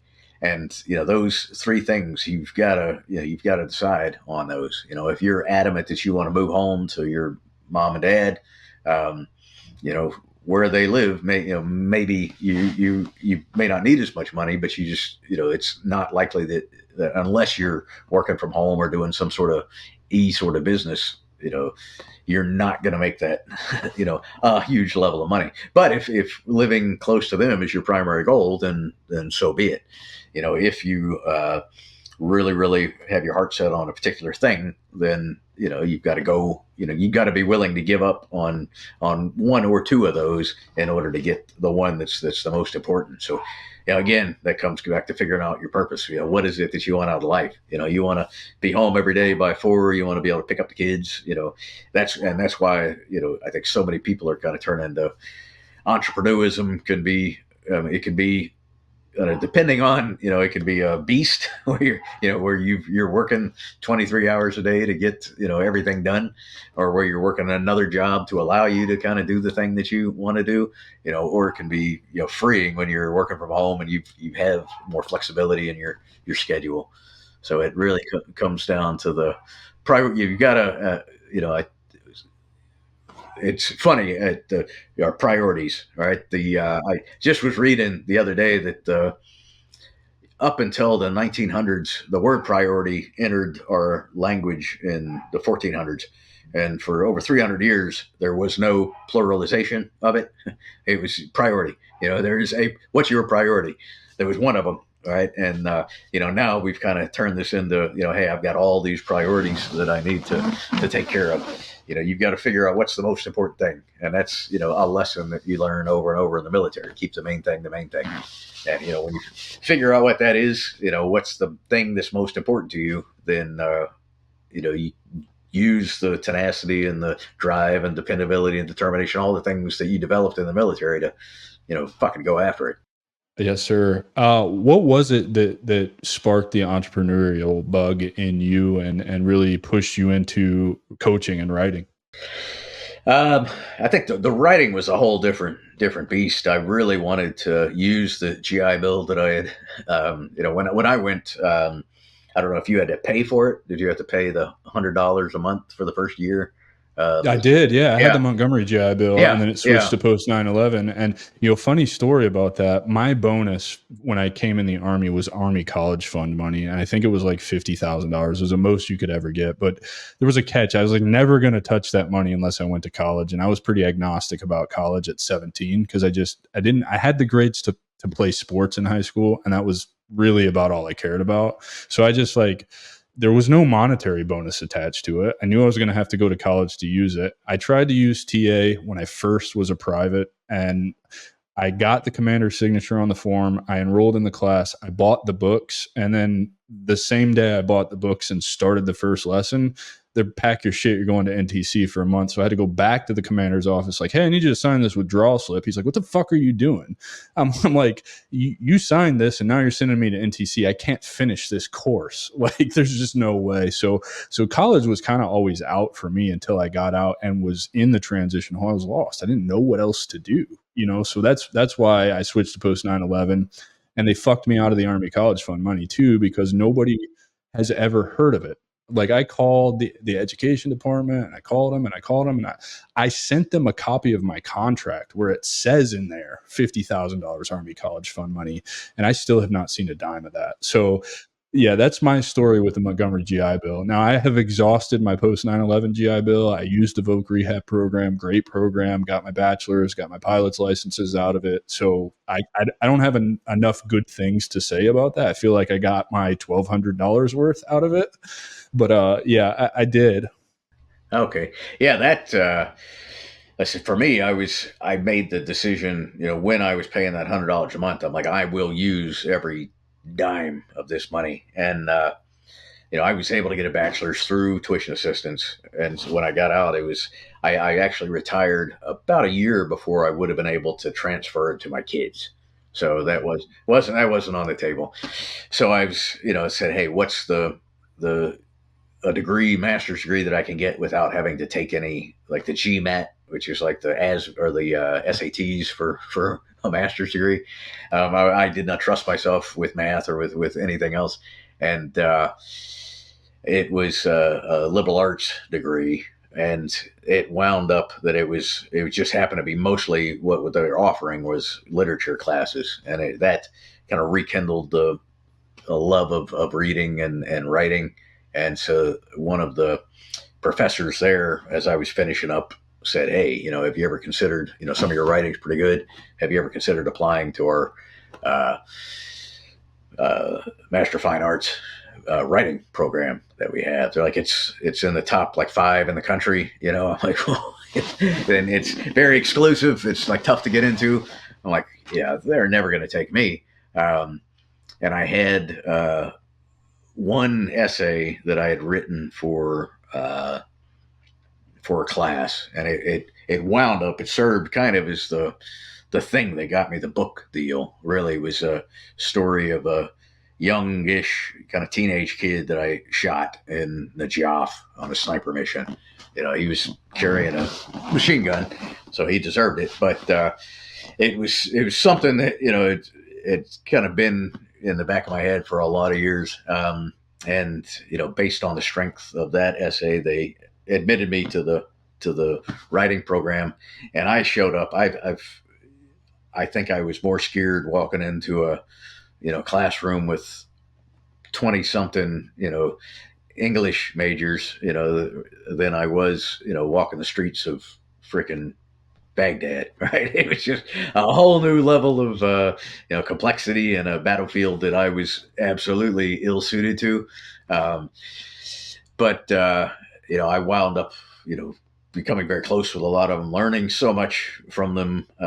People, and it was really my first experience, interaction with people with wildly different viewpoints, and 180 out of most of what I knew or thought I knew. So it was. I think that's really kind of started the transition process for me, because I was like, what, all of the things that I thought I knew, are just based on this fact that I've grown up in a fucking aquarium, right, or a terrarium. Like I've lived, around people like me so much for so long that there's so many things that I just believe to be true, and I've never questioned them. Um, so that really was, when I was like, what, I need to sit down and figure out who the fuck John Dailey is. And, there's no way that, there's not a whole lot of similarity, to the guy who was in the Marine Corps for 21 years. I mean, that's a lot of me a lot of that will never change, but it's been, I think that's really when I realized that I don't necessarily have to be that guy or be all of that guy. I can kind of be who I want to be. I can, believe what I want to believe. I can, you know, uh, interact with other people without, civilians, without like looking down my nose at them. And you realize that they've got a lot to teach. There's a lot that I can learn from them. So that's I think I got off track with the question, but that's Well, that's how you got into writing, right? So you've always been drawn to writing, I assume, right? You just like to write. I did. I think when I think it's probably more of a factor of loving to read. When when you I think you really read good books, you can't help but question, how how the hell did the writer do that? How did they like make me think this thing was happening and then it was really something else? How did they, when you read something that holds your attention and you read something that's kind of garbage, and in the military, our writing is almost 100% Awful. garbage, right? It's all garbage. So that was, there was so much that I had to unlearn. Even when I was in, I had a couple of articles published in professional magazines. One about the M4 carbine when it first came out, and one about our marksmanship qualification and how we should change it. Just like ideas that I had, and going back and reading those, I'm like, they were deemed acceptable for the Marine Corps Gazette, but they were just so horribly poorly written. And it was but then kind of in the military terminology, it was great. All right, it was the way that we write things is so redundant and pedantic, and so having the opportunity to read like really good writing and stuff that I never really thought about or looked at, stuff that had nothing to do with the military, great fiction and great, short stories, great essays, and being exposed to all of these things was, really a whole new world. So it opened up, I have a novel that I wrote that has nothing whatsoever to do with the military that is not very good. It needs, I thought it was good when I wrote it, but then going back, and that's one of the things you realize as you kind of progress as a writer, that, just because you put a lot of work into it doesn't mean it's really good. And like you mentioned earlier, writing a book is daunting. It's a challenge. It's hard. It's really, really hard. That's why, everybody you talk to is, I'm going to write a book one of these days. But it's especially hard when you are a normal person with a normal job and a family. So you're writing in the, I took to waking up at 4 a.m. so that I could write for an hour before I worked out. I don't do that anymore. Now I sleep in the 4:30 so I can still get up and work out. But do you find writing to be cathartic, and do you think it helped you with maybe some of the mental health problems that we go through in the transition and all of that? Absolutely. I think that for me, broadly speaking, with like I said, there's a couple of organizations. The Lethal Minds Journal is one that we really. That was my next question to you was about that. Encourage veteran writers to write. From the even if nothing that you put on paper gets published, there's an absolute catharsis in taking it out of your head and putting it on paper. And then you can ball it up, burn it, throw it in the trash, whatever you want to do with it. And a lot of people, I think, recognize that, hey, I don't have to, have this in the forefront of my mind anymore. I've got it out of my head. I put it on, somewhere else. So, saying that encouraging people to write by no means means that we're necessarily encouraging you to, try to get published or do anything. There's absolute value in having just documenting the things that you did, the things you experienced for your children or for someone else. I've talked to a lot of guys who have just written down something and giving it to their wife to read, and their wife's like, fuck, I understand a lot more, about you now. And it's a conversation that they couldn't have face to face. So there's that. But there's, we've got, and one of the things for me that I found is setting down to write, especially writing this book, there's so many things that I'd forgot that really, once you start digging, you start digging in, you're like, oh, wait a minute. Yeah, that happened and this conversation. And it's amazing.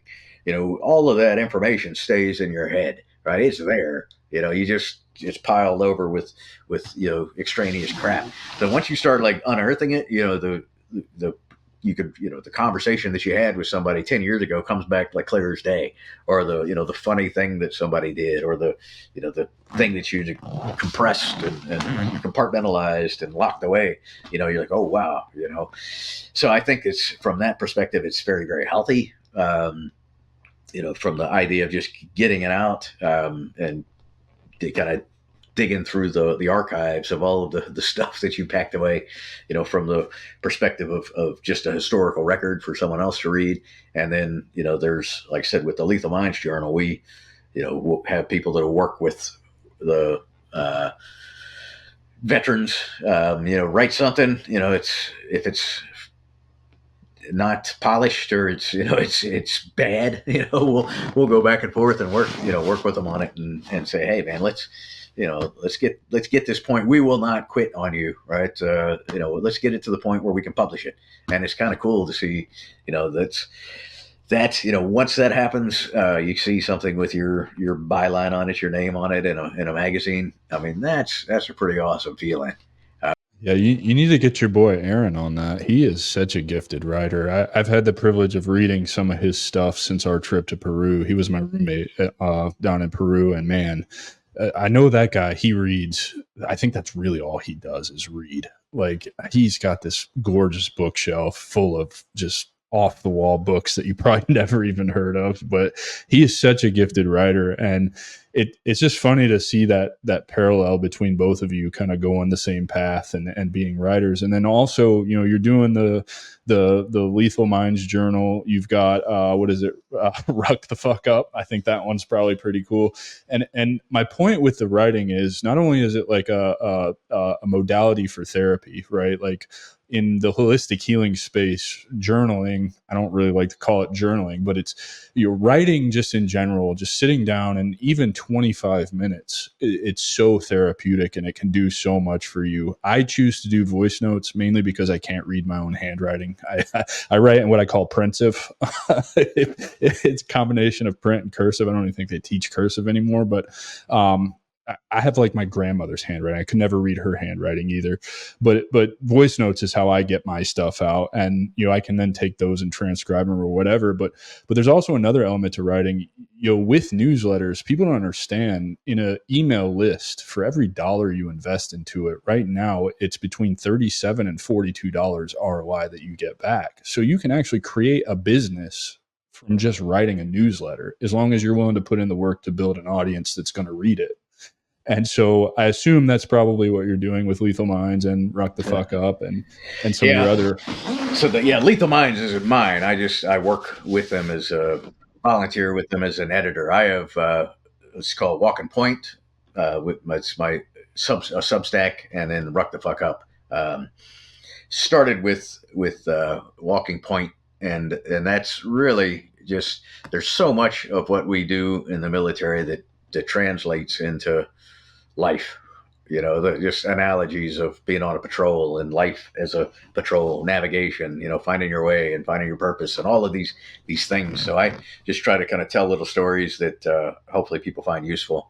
And then in all of my spare time, I lead rucks with Go Ruck.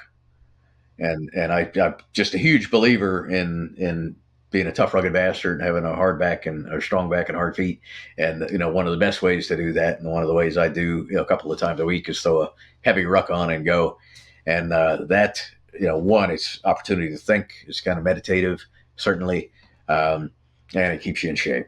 All right. So the Ruck the Fuck Up, that's kind of about that, about mental toughness, both for the veteran community, but for there's a lot of a lot of other people that read it. But I started both of those because my literary agent explained to me which I was absolutely clueless about all of this, was that if when you go and try to sell a book to a publisher, saying that, hey, I've got a mailing list this big, is some publishers won't look at you unless you have a 10,000 person mailing list. Um, so when I got I was fortunate when I got the book deal, I didn't have one at all, and I started the Substack, and I still don't have a 10,000 person mailing list, but I'm working on it. And so I found that I started it kind of with not an ulterior. I mean, that was the motive. The motive was, hey, I'm going to try to write stuff and get people to like it, and build a mailing list that'll help me with my next book. And I think what I've realized is that a lot of what I'm writing is the next book. So it's going to turn that into the next one. I think will be called Walking Point. And really the idea that and obviously in the military, every patrol somebody's walking point. But once we get out, there's you gotta and it's still great. You can have a great team behind you, helping you out. But if somebody else is walking point on your patrol, then you got a problem. You're going to wind up where they're going. And there's so many kind of influencers or whatever who are like, hey man, follow me, follow me. I'll take you, someplace awesome. But it's going to be what, someplace that they think is awesome. So it really comes down to purpose, right? Finding your purpose, where, what's your azimuth that you want to be on. And then, it's hard to stay on azimuth. So, how do you gotta develop or find the mental toughness that you had in the military, and to keep yourself on the right azimuth, and avoid the danger areas and ambushes and all the things along the way, and get to your objective and complete your mission. I need to go subscribe to Ruck the Fuck Up, because I don't put a ruck on my back anymore. I just had a back surgery in January, but I do have. I partnered with Gray Group Tactical. They sponsor this show, and they're trying to revolutionize the tactical gear industry, particularly with making carriers and cuts for females who want to get into shooting sports and the tactical games and all of that. And I really love Mark and Chris. They're amazing dudes. I was a mentor to Chris through his Army career when he got out, and even now in business. So that's even more cool to get to do that. But when you talked about doing rucks twice a week to stay in shape, but also the mental catharticism that's there, that's my every morning. If you look at my LinkedIn stuff, even though LinkedIn hates me today, I don't think I hit 100 impressions, that's about 100% less than normal. But I've started just talking head videos on LinkedIn. I call them morning walks, and whatever I'm thinking about, it just makes content creation so much easier for me, because whatever I'm working on in my head, I just tell LinkedIn about it, and man, does it hit. And it's like, this is an example of how self-awareness and mindfulness work together to make you just a better human. And I do that on a 4-mile walk, the first thing I do when I get out of bed every morning. Wow. Yeah, that's, like I said, I work out very early, and it's, sometimes it's a run, a couple days a week, it's a hike, or it's the gym. I mean, that's just a best way to get your day started,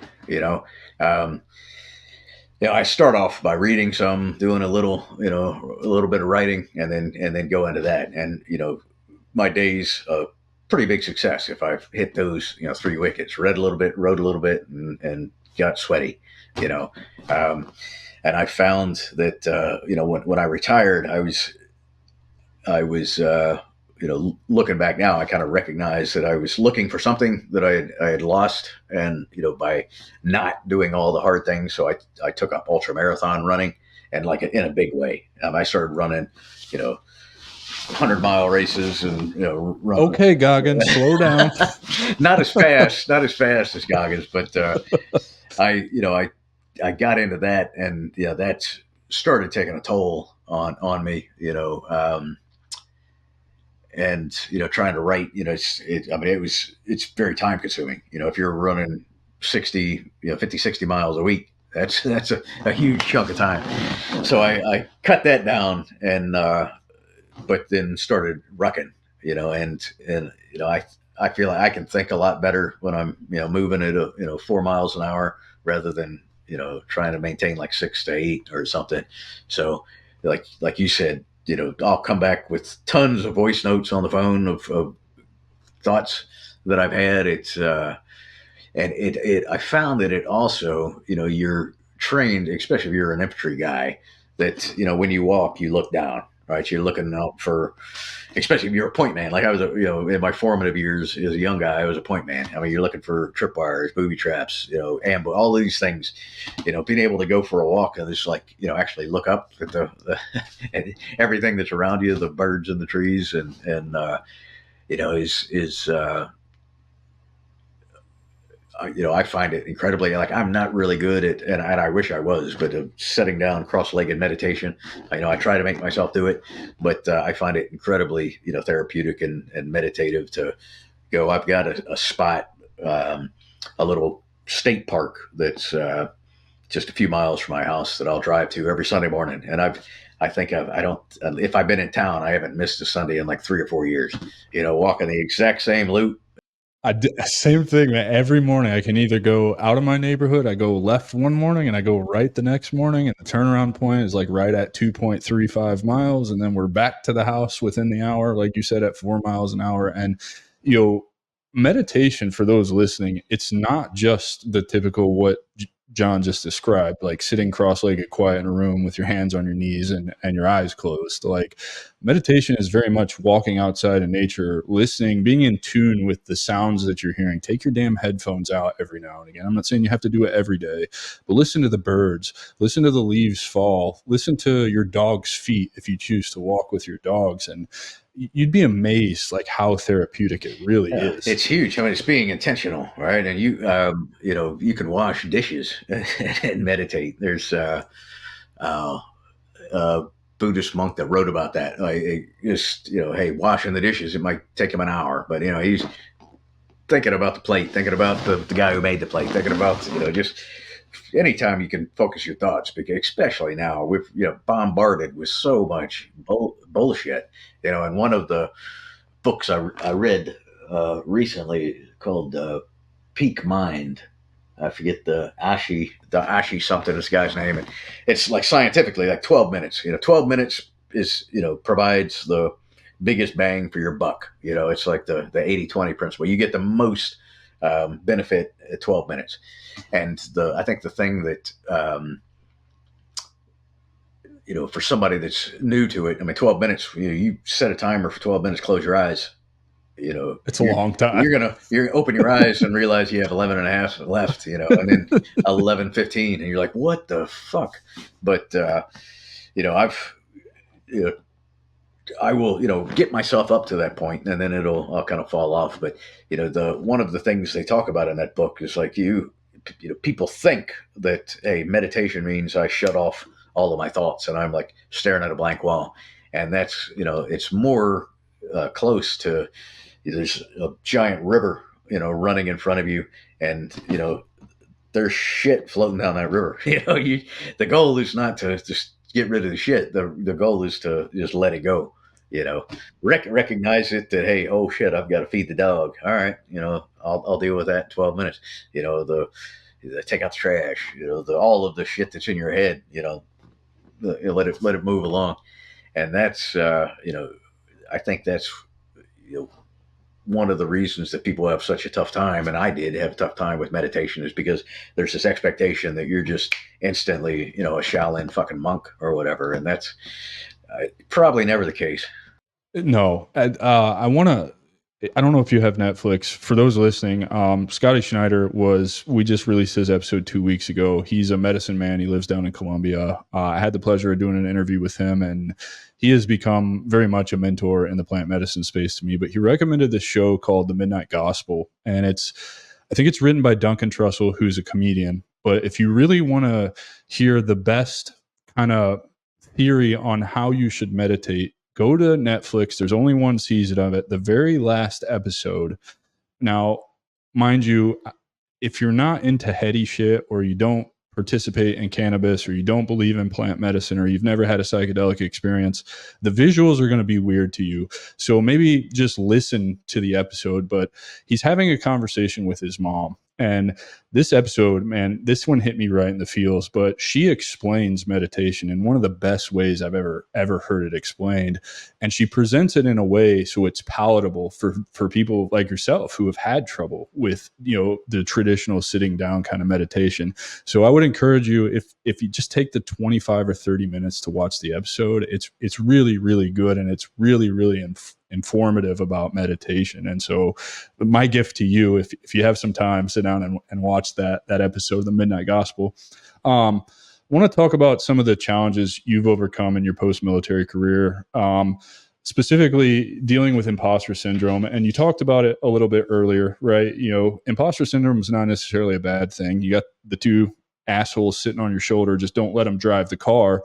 But in that, there's a certain level of self-awareness you have to have. As long as you're aware of the imposter syndrome and you don't let it get in your way, I think it is a good thing. It does provide that motivation that you talked about earlier. So how did you keep that in check, and what were some of the tools you used throughout your career, and even now in what you're doing to combat the imposter syndrome? Because it's with us always. It's with me particularly today, because nothing is going my way today. Nothing is going my way today. And I even told you in the waiting room before we started recording, like, I was afraid we were going to not be able to do this again because it's currently storming again, I think recognizing, and it took me, like I said, it was long after I retired that I realized that I was not the only one that felt that way. I thought I was like the guy who belonged in the land of misfit toys or whatever. Recognizing that was a huge step. Like I said, going into the writing program, I absolutely, that pushed me, but I felt like I didn't belong there. Right. I felt that, when you look at it from, and I've had these conversations, from everybody else's in the room's perspective, they're like, hey, there's this guy who's not quite, maybe not as old as our dad, but he's pretty old, and he spent his life in special operations. He's like a guy who's killed people. All right. When you're a 20-year-old kid, college kid who's in a liberal arts program or whatever, you would think that would have been intimidating. Right. And it was, but I never for a minute thought that. I was like, man, these kids think I'm an idiot. They're, they know everything. I don't. So I think there's, the idea of having a fixed mindset or a growth mindset. There's a lady, Carol DeWalk, that wrote a book called Mindset about that, and just tons of research. And there's, we sabotage ourselves all the time. Like I did earlier, like I suck at math, and I've said that all my life. And it's borne out because I did poorly in math. Right. And so my teachers probably said, hey man, you suck at math. My parents were like, yeah, it's okay that you suck at math. You're not going to college. So there's just this sucking at math and being horrible with names. Those are the two, when you tell yourself that, or when you tell yourself you're not good at anything, what you're really doing is giving yourself permission to suck at math, like, because there's no expectation of good performance. You're like, oh man, I blew that test, but it's okay because I suck at math. Or, it's okay that I don't remember your name, even though I've met you like 12 times. I'm horrible with names. So you're letting yourself off the hook, and you're giving yourself permission to not do good at the thing.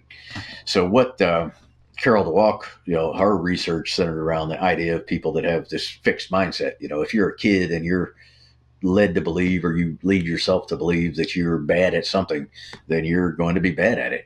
All right. But if you're as a kid, you view challenges as,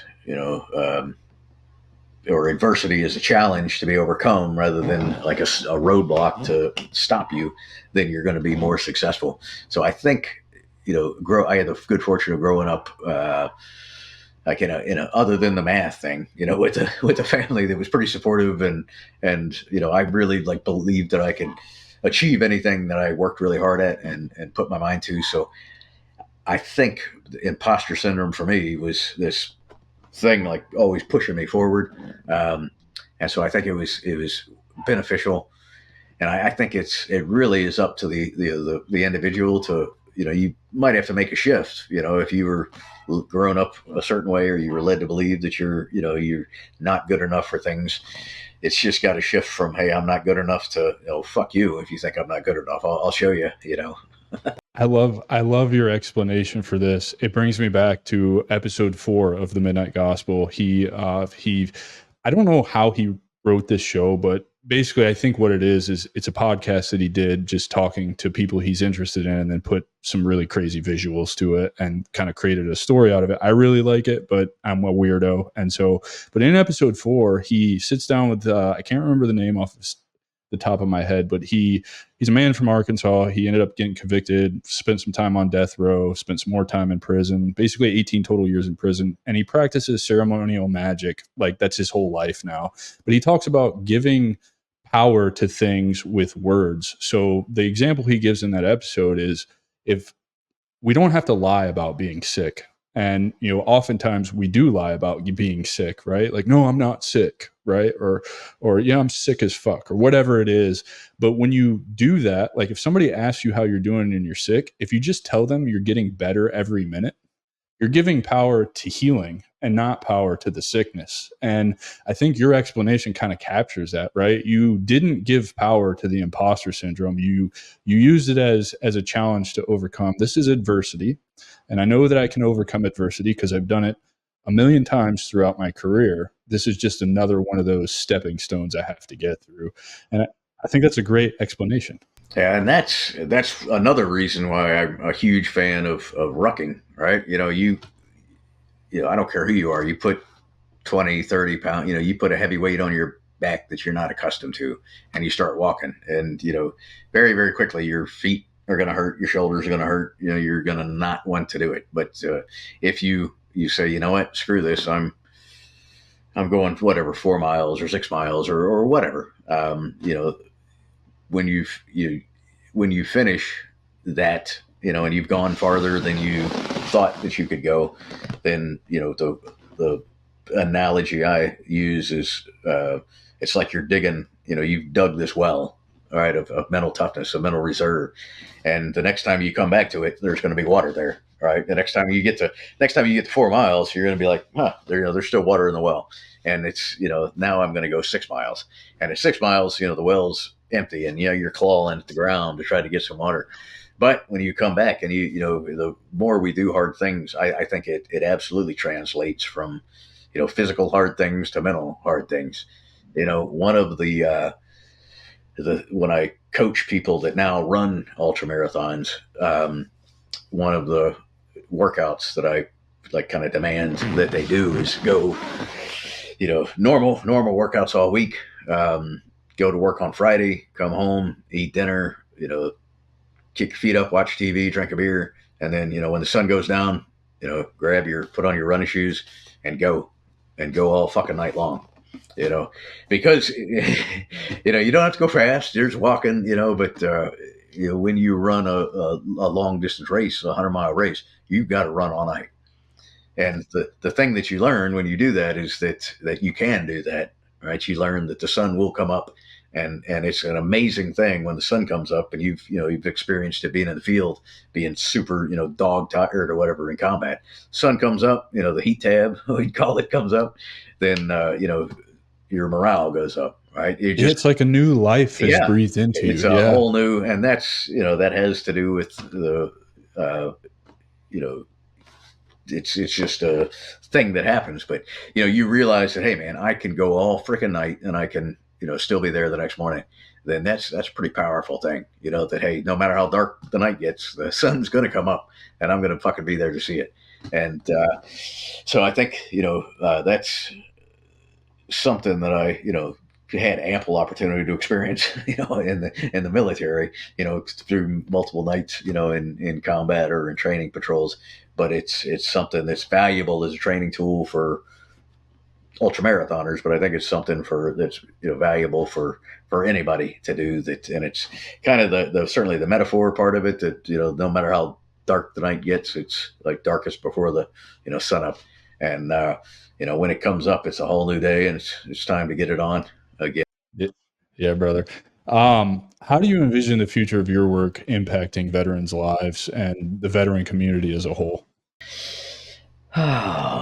Positively, I hope. I think the little kind of tagline that I came up with for my walk and point business is get better at getting better.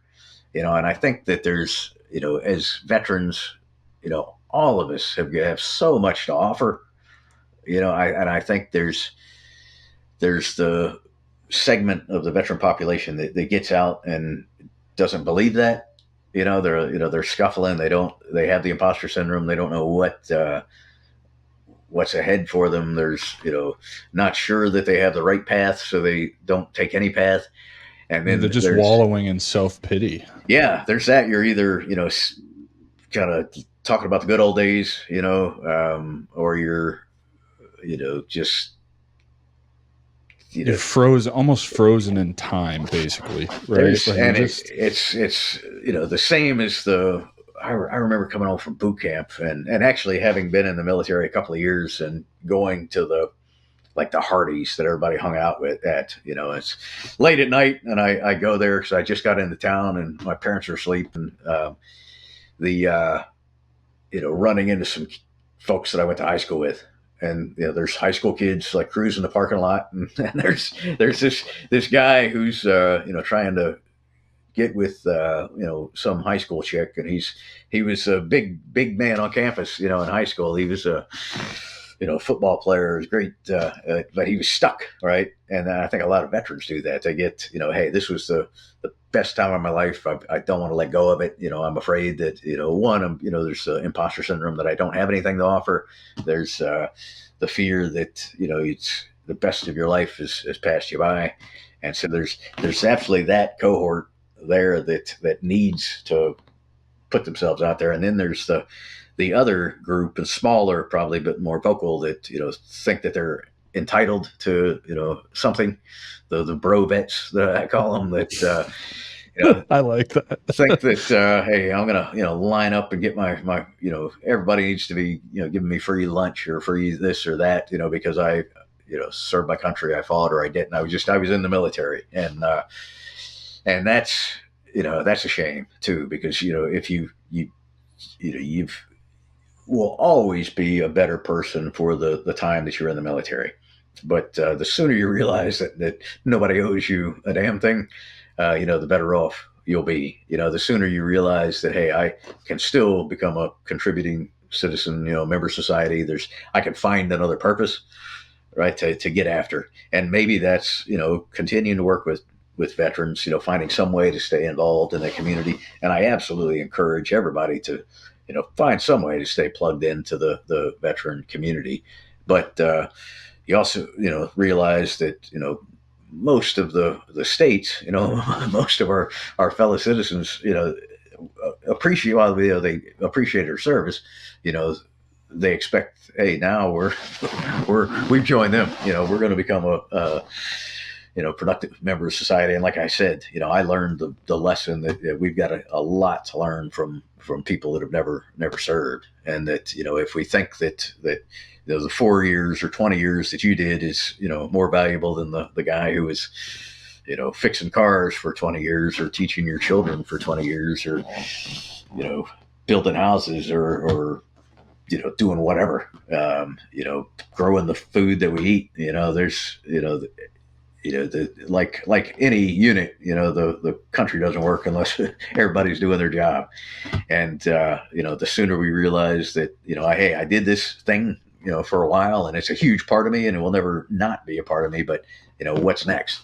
And when we look at what's next as an adventure, an opportunity to experience the magicalness that is, our great nation, then, the sooner you realize that, the better off you'll be.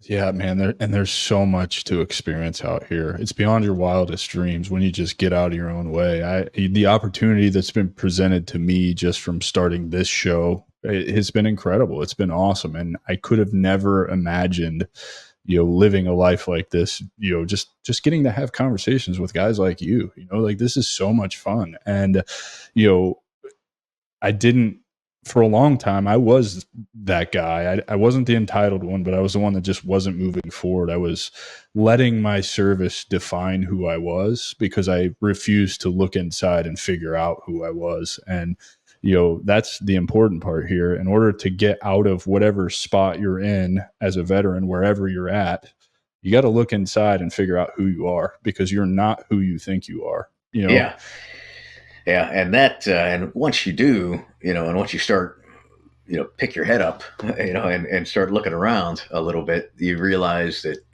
within the veteran community, I mean, there's so many people that want to help. I mean, there's so many opportunities. Just whether it's help start a business or somebody who's already gone down the road that you're trying to go down, that's willing to talk to you and share the things that they've learned, or just opportunities to people to help you with uh, grants for podcasting equipment, or just, I mean, I don't know. It's I have the good fortune in my current job to just kind of be on the periphery of a lot of there's so many people that want to uh, help veterans get either back on their feet, just be successful contributing members of our society. And I think it really comes down to recognizing that you have to make. I mean, it is a transition. It's they call it that for a reason. It's a transition from one phase of life to another. And we used to, or other cultures did a much better job of really defining those with ceremony and ritual, and like I said, boot camp is the big ritual. Boom, you were one thing, now you're another thing. It's like there's this guy that writes a lot about, or wrote a lot about, Joseph Campbell, right? The hero's journey. You've gone through his metamorphosis into a Marine. When you just freaking 9 weeks ago, you were this pimple faced high school kid. The same thing happens now. You've got to cultures used to do or recognize that and have a way of ceremonially demilitarizing folks after combat and reintegrating them into society. And for all of, like I said, for all of the things that the military does, and organizations that try to do that, we don't, I think, recognize the gravity of the situation where you're entering an entirely new phase of life, and there should be a ritual to celebrate it, and some recognition that you're crossing a threshold and you're becoming someone that you were not before. And if you don't if you refuse to recognize it or can't recognize it, then you're going to have a difficult time, and you're going to continue to go through the same lessons, learn the same lessons until you finally learn it. Yeah, I totally agree, man. Looking forward for you. What are some of the major goals you have, particularly in terms of writing, traveling, and your coaching business?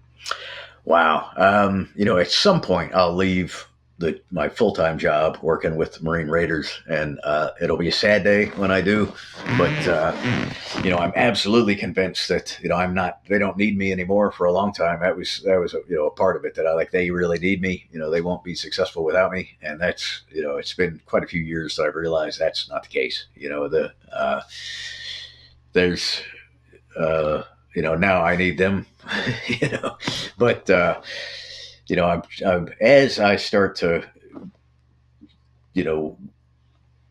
get this book out, start working on another book, I want to do that, absolutely. And I want to start, like you mentioned, public speaking. That's something that's hard, but once you kind of get a foot in the door, and you kind of have to do whatever you can to do that, then opportunities start to present themselves. So I'm doing more of that, all really centered around the fact of and it almost sounds, and it is in a way, kind of commercialized, but creating a brand that, hey, what's Walking Point about? What does it do for veterans or for non-veterans?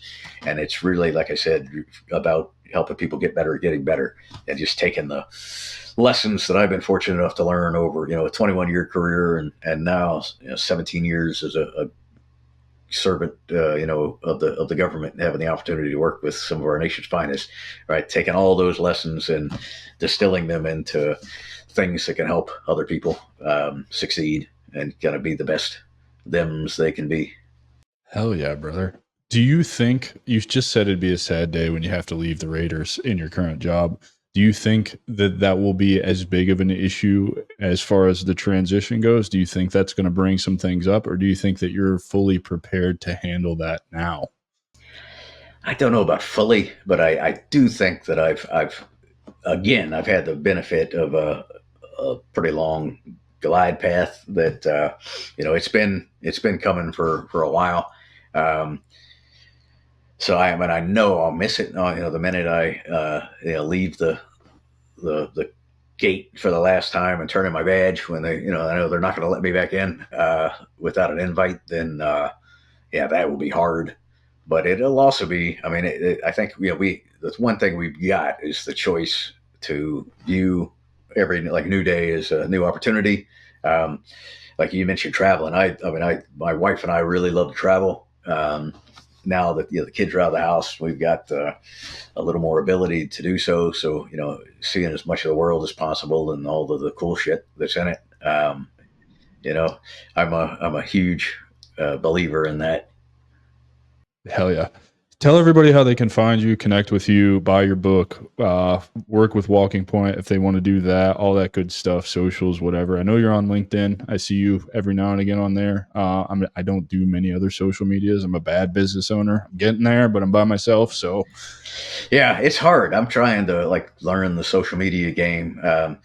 Definitely, I'm on LinkedIn. The Probably the easiest is my main website is jadailey.com, and that has links to both of my Substacks on it. It's primarily about the book, and there you can pre-order it.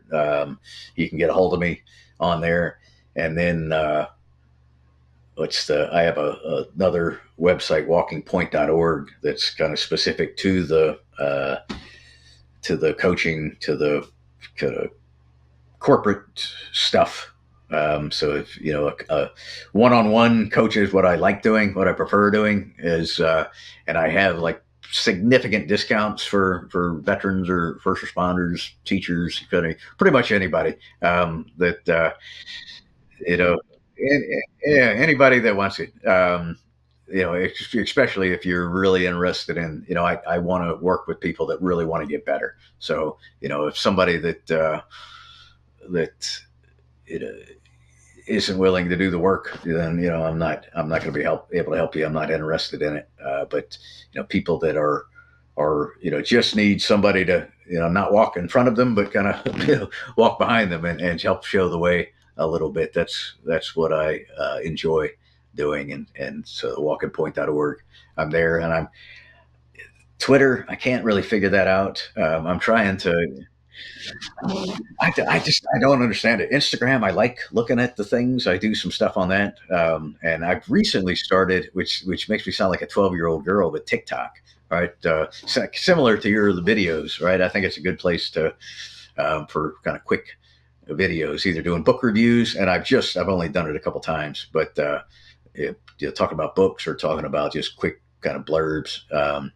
And I started a YouTube channel too that I never can find for some reason. It comes up John Dailey, the golfer. Yeah, it's like, hey, look at John Dailey's golf swing, or how much beer John Dailey can drink, or whatever.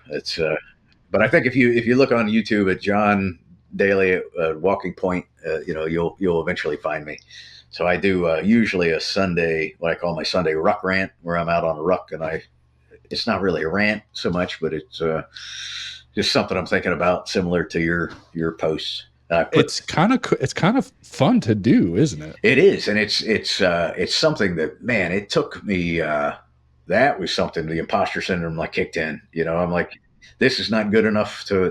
I was like trying to cut, start over. I'm like, I'll be here all day if I don't recognize that, I'm not going to achieve perfection. Right. And that's part that's kind of cathartic. You're like, hey, I'm throwing some shit on the wall and seeing if it, and what I've learned, and I've read this from, a million people smarter than me, but to see it for yourself, that the times that are kind of the most raw and, the screw ups, are really what, people latch on to, and they're like, hey man, that meant a lot to me. And they respond very well to it. Rather, the other times when I'm like my 27th take, when I finally like get my hand gestures correct and uh, you know, pronounce the words properly or whatever, those a lot of times don't do as well, because I think you kind of in your own head. So there's definitely value in and I'm absolutely of two minds. I like hate social media for, for all of the bad that it does, but it's also, I think there's definitely good in it, and good that can come from it, and as a business owner, it's yeah, you've got to learn to do some of it. You can't throw it all out. Yeah, I'm like you. I had the hardest time doing those walk-in videos, and I just started it a few weeks ago. So you'd think me doing a video podcast, it shouldn't be an issue, but it's a whole different monster when it's just you and a phone, just looking into that camera, and it's like, oh shit, what do I want to say? And I was like you, I started over 3 or 4 times, and I was like, you know what, fuck this. I just have to just go with the first thing that comes out of your mouth, post it, and see what happens. And you're right, they do the best, and I think it's because in the ever connected world, people crave just authenticity. They want to see, no matter who you are, you could have 100,000 followers or you could have 100 followers. They just want to see that you're human and that you're real and that you make mistakes, right? Like that you're not perfect. I think that's the problem with the internet is it lies to us. It shows us, perfection. You can look at that on LinkedIn with the creators that are building things. Justin Welsh is, I think, a great example. Over 100,000 followers. He's a VC guy, making all kinds of stupid money, and all the stuff that people latch onto that he says, it doesn't apply to you because you didn't see him build that thing from the beginning. All you're seeing is where he's at now. You didn't see all the shit he had to put into it to get there. And I think by, doing your ruck rants and me doing the morning walks, it's like, these are the very real things that I think about on a daily basis. And I'm telling you about them. And sometimes it's nothing. Yesterday, I didn't have anything to say. Yesterday, my video was like a 20-second video that said like, I'm recording 2 podcasts today. I've been racking my brain on this 4.2-mile walk, trying to think of something to say to you. And my mind is clear. I'm ready to go for the day. I don't have anything to tell you. That did really well. So, and then the one this morning was like me talking about networking has been a big theme in my life lately. Everybody I've talked to, suggests veterans advice, start building your network before you get out, which I think is sound advice.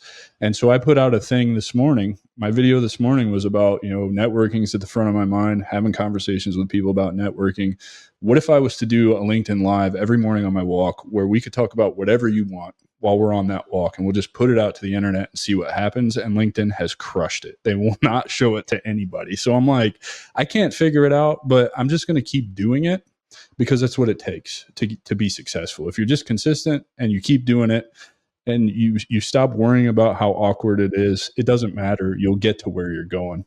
Yeah, and that's, consistency is greater than intensity. I mean, whether it's with social media, whether it's with going to the gym, being the guy that shows up and lifts all the weights on Monday, and then you can't lift your arms on Tuesday, you're not going to do as well as the guy who shows up and, gets a little bit every day. So that's, I think one of the lessons I've learned, with writing, you're not going to sit down and write a book. You're going to have to, chip away at it day after day, with the gym, with rucking, with life, that's, you just get a little bit better tomorrow than you are today. And if you can do that, man, then you kind of got it licked. Hell yeah, brother. Any final thoughts or messages you want to leave the audience with today? Anything that you think we didn't cover here, or just words of wisdom from a guy who's lived an incredible life? Yeah, I think, I mean, the thing that I hold responsible for that is weaponizing your curiosity. I would just be fucking curious, man, about everything. And if you can't do that and have a bad day, right? You can't do that and think that your life is over after you leave the military. You can't do that and not wonder what's around the next corner or what's coming up tomorrow. So that's probably the one trait that I would say has been responsible for 99% of my success. It's just always wondering what if, and I think that served me well, and I think it's something that won't steer you wrong. Hell yeah, brother. Ladies and gentlemen, I give you John A. Dailey. Please like, rate, review, subscribe, share this with everybody you can. Help me hit my goal of getting this in front of 1 million veterans by May 9th, 2025, the day I turn 40. I know it's a lofty goal, but I know that if any community can do it, it's the veteran community. We all know the mission behind this show is to just save one veteran's life. Just get this in front of as many veterans as you can, because I do believe that this is going to help them. And I present to you John A. Dailey. John, it's my pleasure, man. Aaron was so right. He said this was going to make for a great conversation, and I really appreciate you taking double the amount of time that most people do to do this with me. I know you're a busy man, so I really do appreciate it, man. Thank you so much. Thank you. Everybody take care. We'll see you next week. That's our show, and I'm truly thankful you've joined us at the Strategic Veteran. If our conversation today sparked curiosity, or if you're ready to elevate your game, I'm here to help. Visit thestrategicveteran.com for exclusive show notes and resources, or to book a coaching session directly with me. Take a moment to subscribe to our podcast and share your review. Your support makes all the difference. For more insights and daily strategies, let's connect on LinkedIn and keep the conversation going. Remember, this isn't just a podcast, it's your strategic advantage in action. Until our next rendezvous, stay bold and continue the mission.